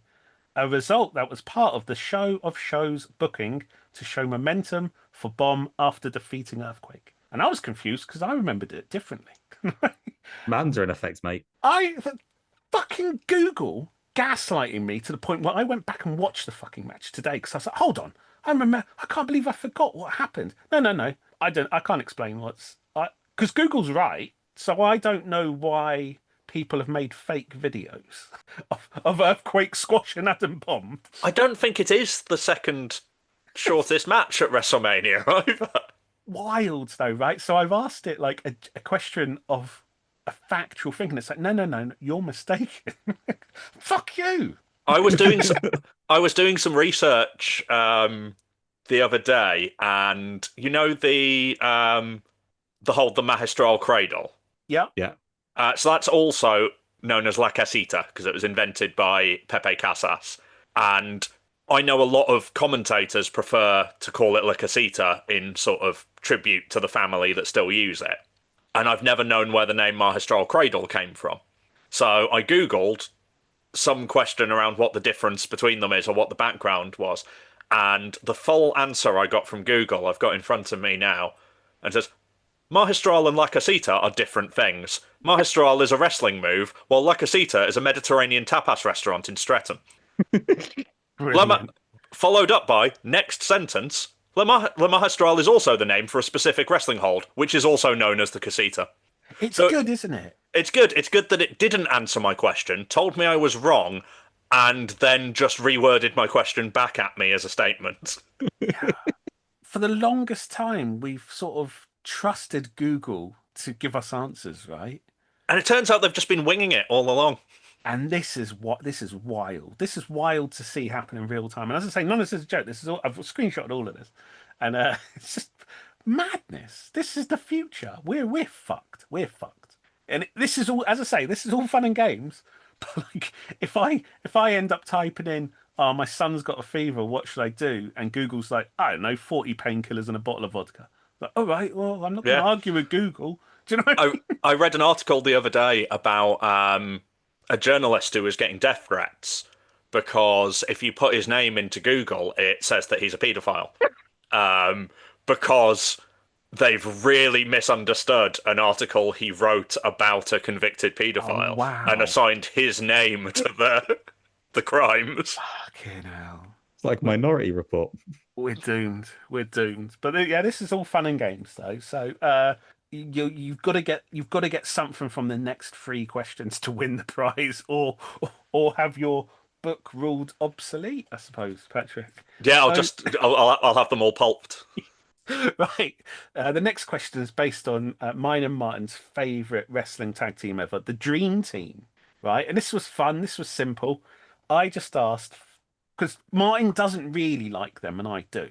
So I asked Google to give me 5 tag teams worse than the Dream Team, and it gave me answers. It gave me 5 teams from WWF/WWE.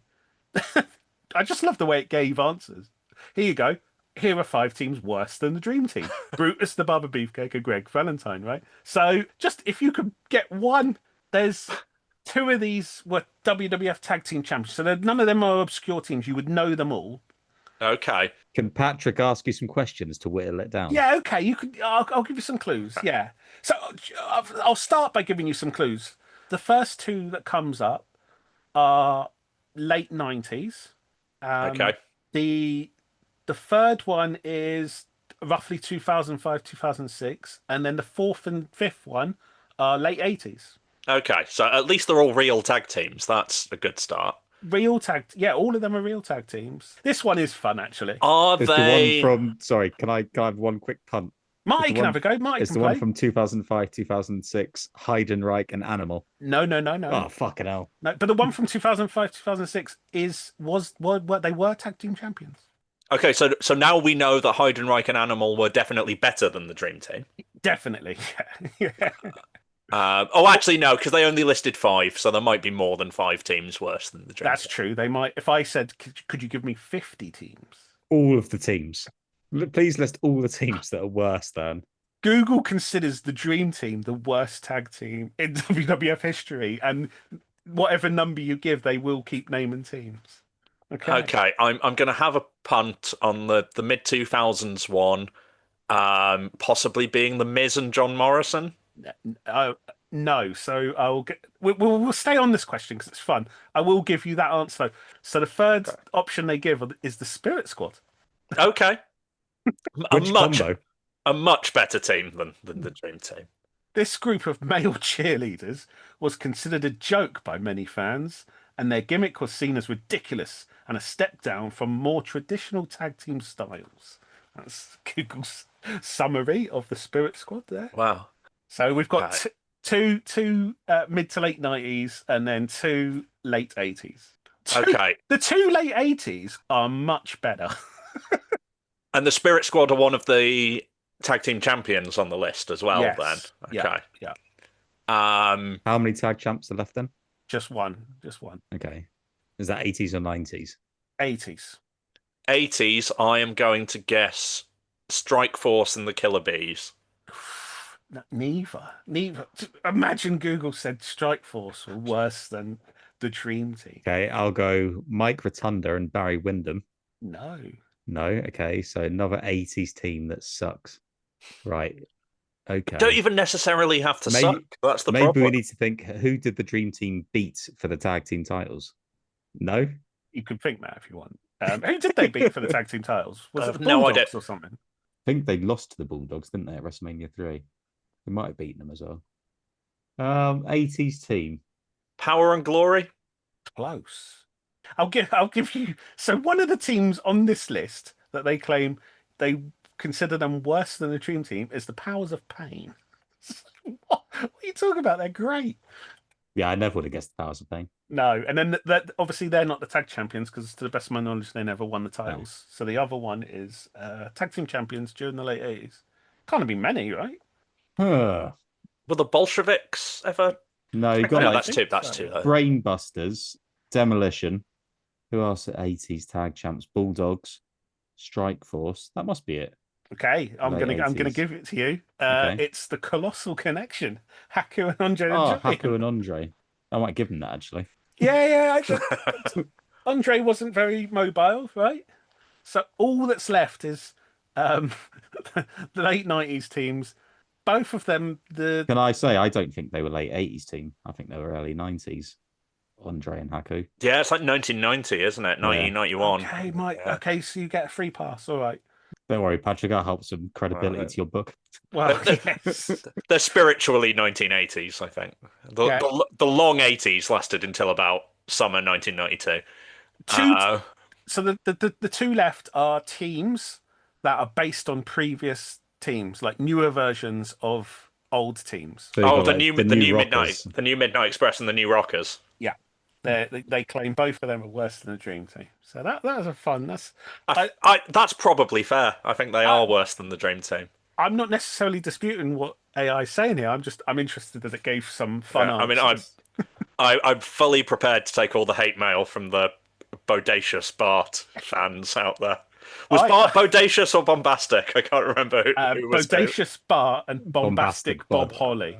It's not a word you'd often use to describe Bob Holly, is it? That's a good one though. Yeah. Bombastic. If they gave him the they call me Mr. Bombastic, that would have been fucking great. If he'd just been Bombastic Bob instead of Hardcore Holly for the entire Attitude Era. Same gimmick, like exactly the same character, just called Bombastic Bob. And if he kept his long hair. No, everything else exactly the same. No, just Hardcore Holly, but he's bombastic. Bombastic Bob.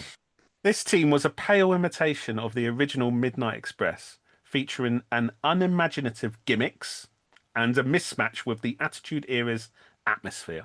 Okay, so they're a pale imitation of the original Midnight Express, but not the other Midnight Express.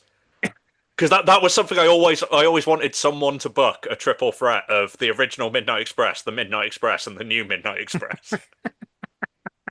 And there's probably like 1 month where that would have been remotely feasible and no one was ever going to do it.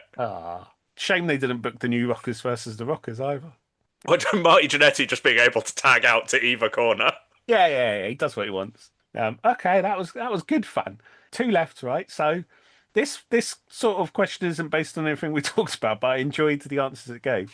So during a question I asked it gave me a slight bit more information, telling me that Koko Beware's final WrestleMania match was at WrestleMania 5 in 1989, where he was part of a tag team match, and then it lists who was in the tag team match, right? So you might be remembering this differently guys, but I'm telling you, Google's telling you, that's more important than me telling you. Coco Beware was in a 3 versus 4 tag team handicap match at WrestleMania 5. What? And I just want you guys to give me at least one of the 6 other competitors in that match. Okay, were they legitimately wrestling that year for WWF? Or Yeah, I think so. thereabouts? Yeah. Yes. Okay, were they heels and faces on each separate team? You're talking like this wasn't a match at WrestleMania 5, Marty. I just want to know. I just can't remember the match. Okay. Is it one of the wacky ones at Survivor Series where they mix them up? Because I think a Mandarin effect from WrestleMania 5 is that Coco Beware didn't actually appear. That's interesting. No, I But- remember it being an attack. I I just can't remember the match. He didn't even show up for his last match at WrestleMania. Right? So, and just what a match. What a match to forget, right? A handicap 3 versus 4. What could it possibly be? Would it be the Powers of Pain, Mr. Fuji, and Smash on one team? Patrick, do you want to have a stab at some names? Because I'm quite impressed with Marty's guess there. Yeah, that's good. I don't even know where to begin with this. Powers of Pain are on the opposing team to Coco Beware. So, so you don't have to guess the whole. I was just going to give you a point for guessing a competitor. oh wow, so I don't even know if Coco is going to be on the 3 or the 4 side. So Powers of Pain are on one team. 1989. I'm going to guess Demolition are in there, but I have absolutely no idea. Then say that's a mad team of 4. Then Coco Beware teaming with Jim Neidhart and the Blue Blazer. It's just great, isn't it? It's just solid. So I'm going to say Jake Roberts and the Big Boss Man. Jake Roberts is there, Patrick. Oh, wow. Yes. So I'll give you. There's no point in trying to guess all the names, but you've both got competitors on the match, so that's great. That's the book's looking good, Patrick. Coco Beware's final WrestleMania match was at WrestleMania 5 in 1989, where he was part of a tag team match along with the Brainbusters against Jake the Snake Roberts, Rick Martel, and the Powers of Pain. Wow. Wow.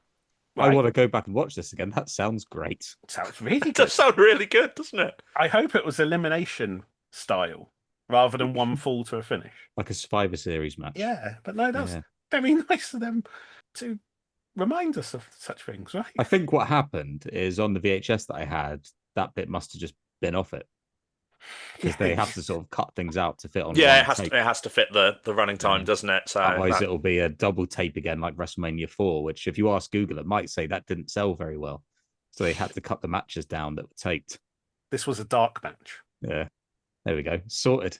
No, very good, very good. No, well done, Coco Beware. Was he in the Gimmick Battle Royal at WrestleMania 17? I was just thinking that. I don't think he was, but he spiritually it feels like he's in the Gimmick Battle Royal, doesn't it?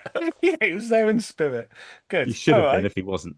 All is riding on this last question, and you've done well. I'm quite impressed with that last question, how that went.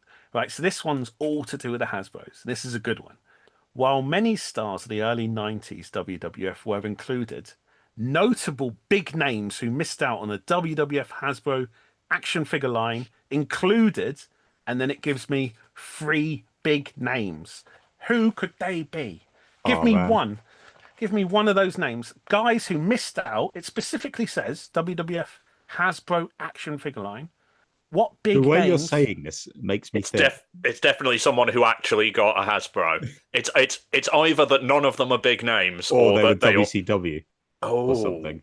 So they were maybe like Sting, who got a Galoob. It goes on to start banging on about licensing issues and contracts, but I'm just looking for if you can get one of these big names. I read this and I chuckled. Okay, I'm gonna throw out 3. Okay. Of both. I think all the ways it could be wrong are they weren't working for the WWF, they did get a Hasbro, or they're not a big name. So I'm going to say Sting, Ric Flair, and Kato from the Orient Express. Good guesses. Okay. And also, can I revise that to say those all teamed with Coco Beware at WrestleMania 5 as well?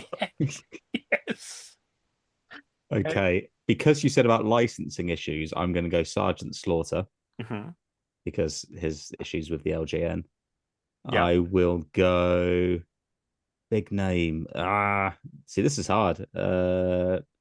See, because my brain's just going back to who didn't have them, right? So I'm thinking Genius and Beverly Brothers instantly. Okay, yeah, But it's like yeah.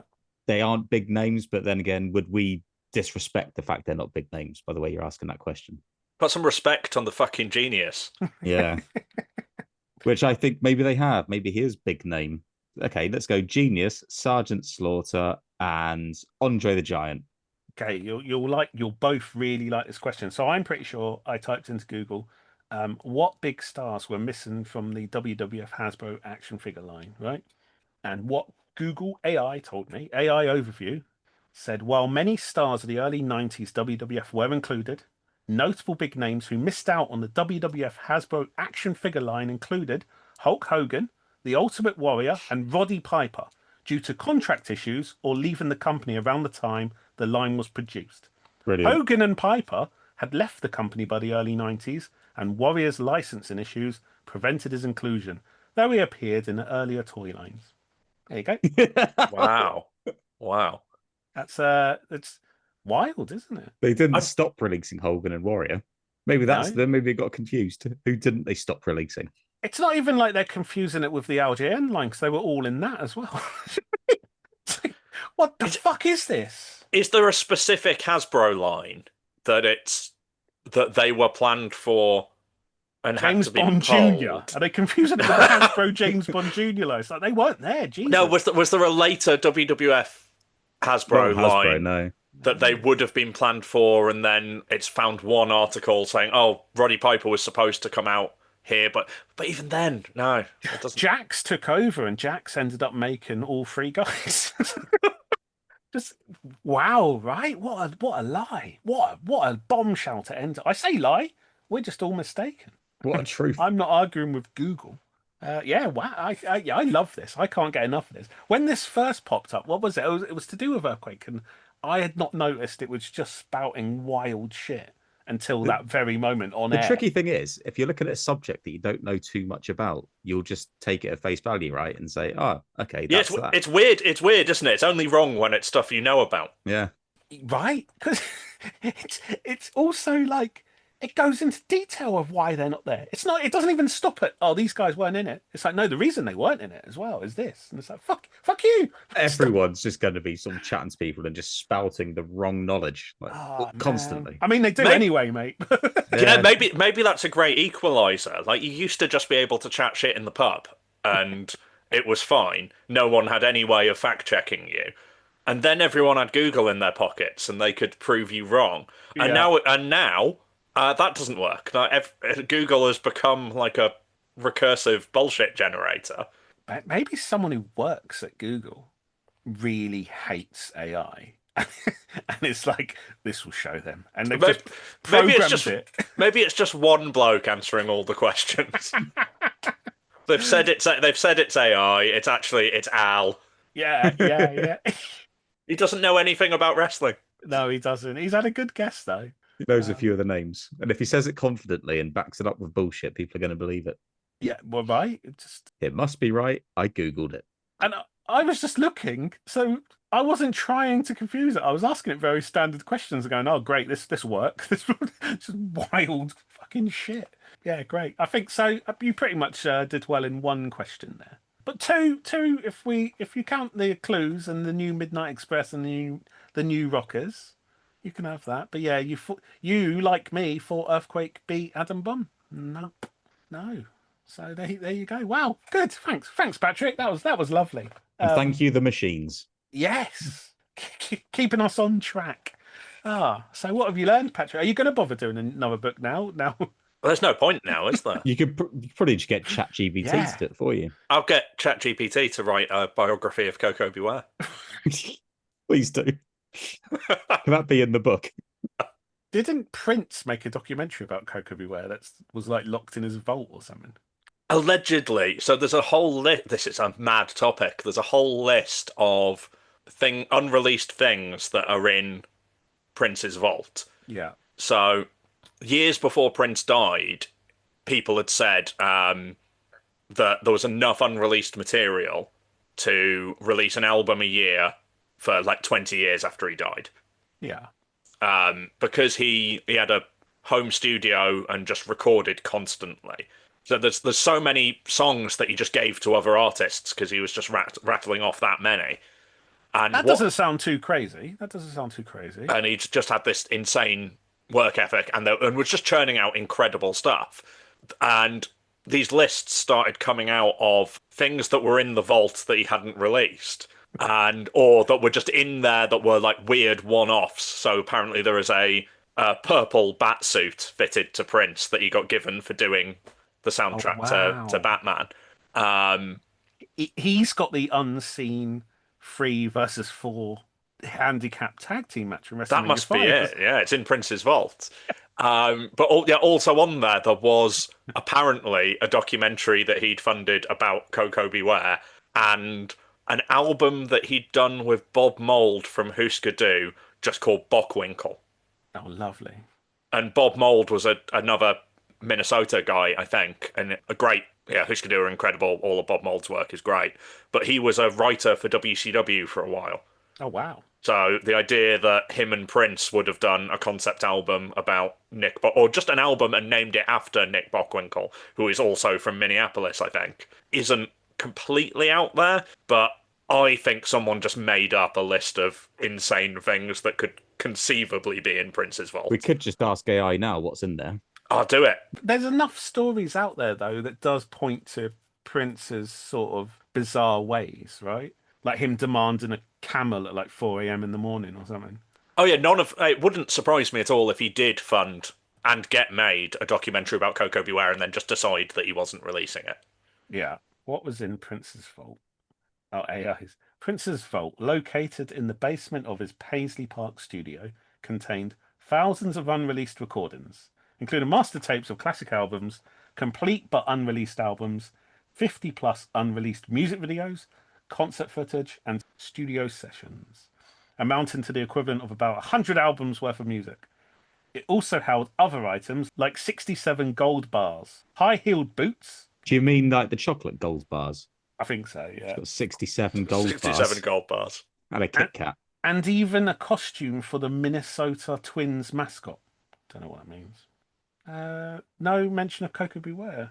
Was Coco Beware in Prince's vault? He was in there. Was he locked in there? That's where his fucking bird is. That's why he missed WrestleMania 5. He was having a tag match in Prince's vault. It's all coming together now. Yes, a Coco Beware documentary narrated by Morris Day was reportedly in Prince's vault. That's tremendous. According to an archived Reddit post and other sources discussing the contents of the vault, the documentary was among the many unreleased projects and music found after Prince's death. Although some lists of vault contents are said to be jokes. Don't know about that. This one's obviously not that one. Between talking to Patrick now and Danny minutes ago, in kayfabe, I've uploaded a fair bit to my site. Well, or just like a few variants from FC Toys, and then I've done a deal with My Fandom Collectibles to house their toys for Europe as well. So that's the Crowbar action figure. Did you know Crowbar's never had an action figure, Patrick, until now? I saw on your either you posted about it or shared a post about it on. I assume it's from you. If I see anything about toys on Instagram, I assume it's probably from you because I don't follow anyone else in that sort of world. I could picture a kind of slightly shitty, skinny Crowbar WCW figure. I've just maybe a Canyon one, and you'll get confused. Maybe, yeah. I would. It's not anything I would ever have staked money on. It's just a very easy thing to imagine having existed. Any fun stories? We spoke to Dan earlier, and a conversation came up about whether or not Mike Enos knew that Scott Hall was going to enter the ring during Scott Hall's WCW debut. Okay. And I did see today that Mike Enos has had an interview or done interviews where he says he had no idea that was happening. It's definitely something a wrestler would say, isn't it? But at the same time, the way he does just sort of walk out, he probably has to tell you got to leave, mate. I believe that it was. Yeah, I can imagine them not telling Mike Enos. Yeah, I would believe it. I can imagine no one ever telling Mike Enos anything. Right? Like, He probably doesn't know he's got some figures coming out. I was thinking about it the other day. It came up in a conversation. I was like, there's a reason. I reckon they didn't tell the competitors, and there's a reason that like Meng, Booker T, and the Steiners weren't in the ring at the time. Right? Yeah. Oh, actually, they didn't rate Mike Enos. They're like, oh, if it kicks off, this guy's Yes. just. Or like, who do you want wrestling when you make your debut? And Scott Hall knew who he could take. Mike Enos and I don't know who was even fighting. That's a nice bit of trivia. Who was fighting Mike Enos? Ask Google. I was going to say it's probably Coco Beware, isn't it? When looking for silly answers, right? Earlier today for our fun quiz, I typed in who went on a bender with Hawk after SummerSlam '92, and Google AI came back with John Nord went on a bender with Hawk from the Legion of Two. I was like, that is what Marty said. Yeah. And it's like I just like the way they used the term bender afterwards. Ah, there you go. Sorry, I'm getting there. During Scott Hall's debut on WCW Monday Nitro on May 27, 1996, he interrupted an inconsequential match between Mike Enos and Steve Dole. Steve Dole is the answer to that little bit of trivia. And the funny thing is, we're just going to have to take it as fact. Who's that? Yeah, like it is a really good trivia question, isn't it? But we have no way of knowing if that's the answer to it. So I'm sure. Steve Dole was one of Well Done. Okay, what a dream match that Scott Hall interrupted then. An inconsequential dream match. An inconsequential dream match between one half of two tag teams who are definitely better than the Dream Team. Obviously, all that's remembered from Bash at the Beach 1996 is the six-man tag at the end, right? Where Hogan turns on WCW. I assume WCW followed through on the rematch. Mike Enos versus Steve Dole. Yeah. Do you think that it was a tag match? Like after that, they go, we have to get some tag partners in here as well, in case Scott Hall comes down again. So it's the Beverly Brothers versus Well Done at Bash at the Beach. I've got the ear of both retro companies making the Beverly Brothers action figures. I'm going to ask one of them at least to please make Mike Enos from that match. I always think Mike Enos sounds like a sort of joke euphemism name, but it doesn't quite work. It's like someone trying to do like my name's Michael Hunt and getting it wrong. Like a bad prank phone call, like phoning Moe's Tavern and getting him to say Mike Enos because you've forgotten the joke. That's good. To say Mike Enos because you've forgotten the joke. I would love the Mike Enos and Steve Dole 2-pack. That's let's fill out those deep cuts. Yeah. I love the idea of it. Oh, the most iconic moment in WCW, Scott Hall turning up and getting the set to go with that, and it's just those two. Yeah, the moment that revolutionized the industry. It'd be good. It's Mike Enos and Steve Dole. The inconsequential match pack. You get those two characters in the ring. It comes with a backdrop of like the crowd, and it's just Scott Hall's drawn on that.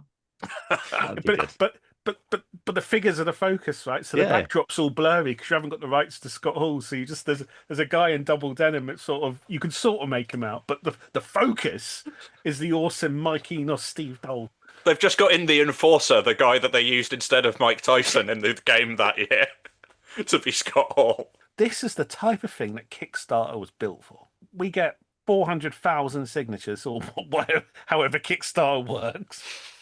I think I'm confusing it with change.org.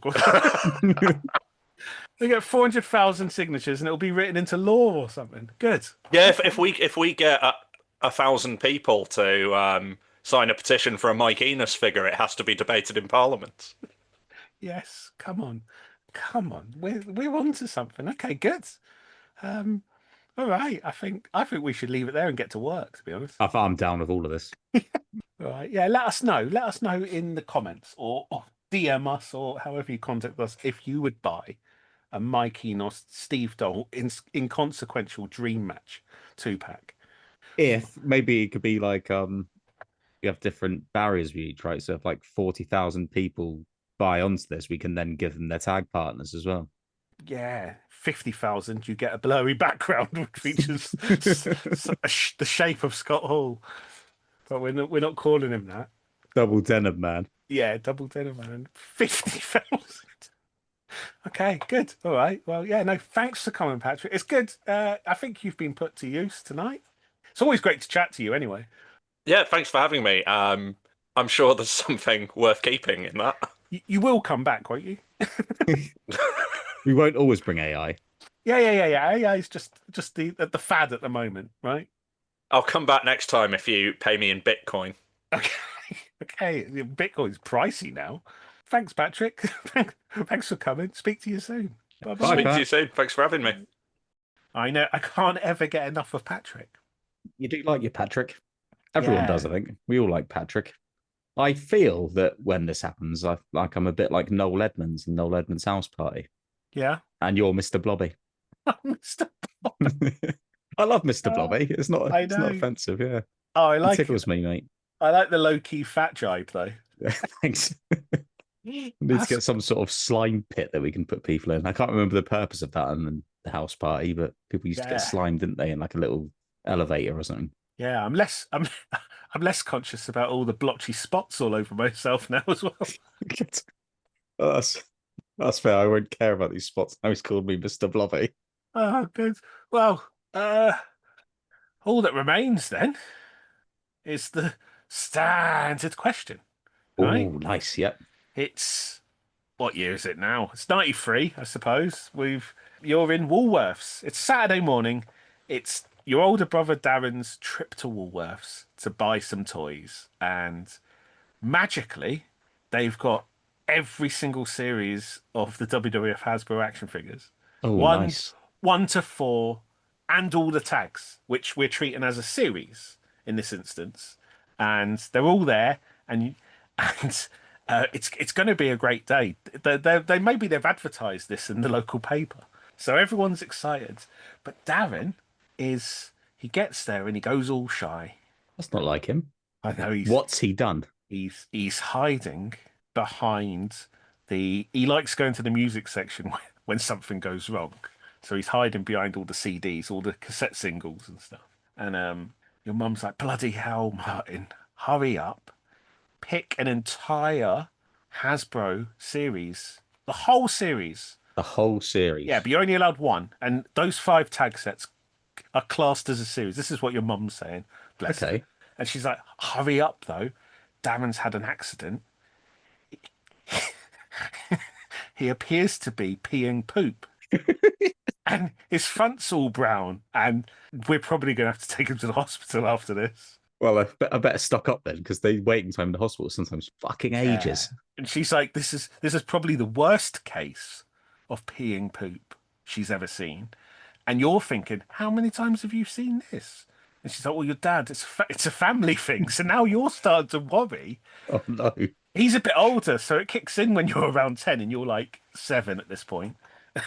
I assume there's 3 years between you. No, carry on.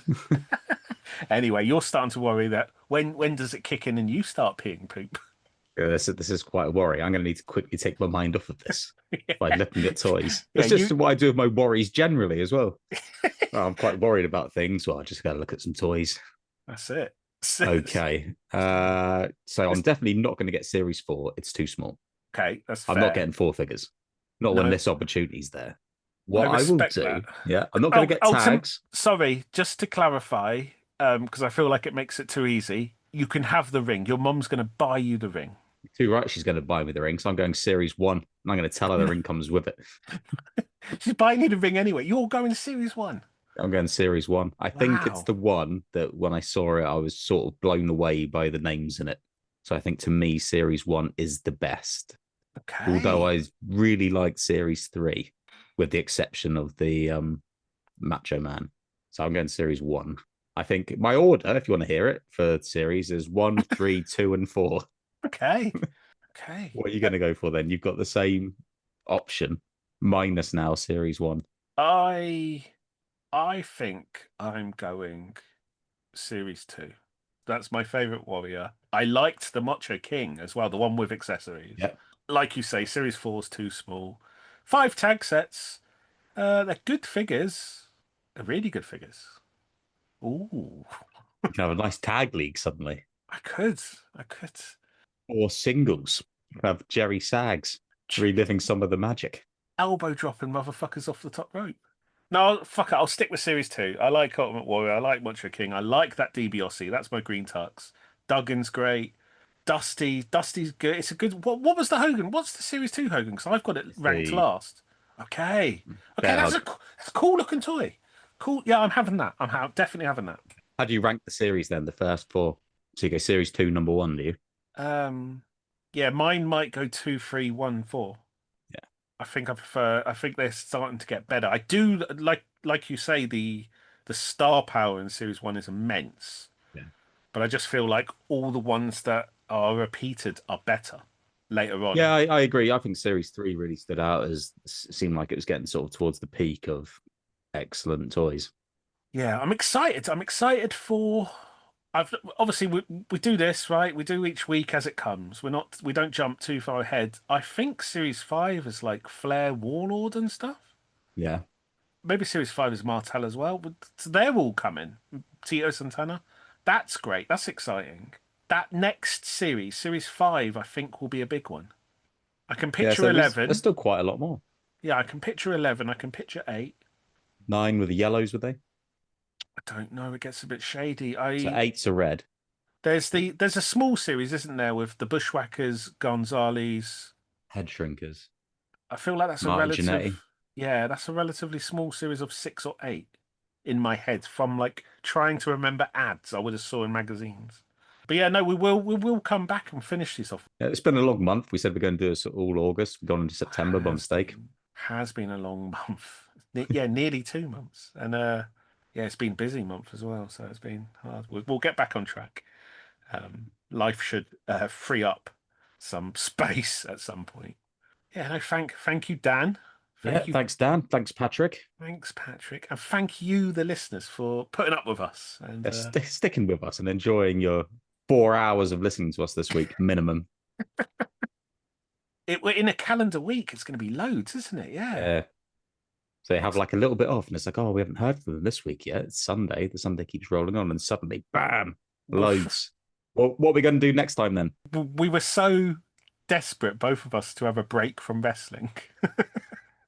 And then after all this, we thought it'd be really nice to look at the very first series of the WWE Mattel Retros. Yeah, I think it'll be worth it, wouldn't it?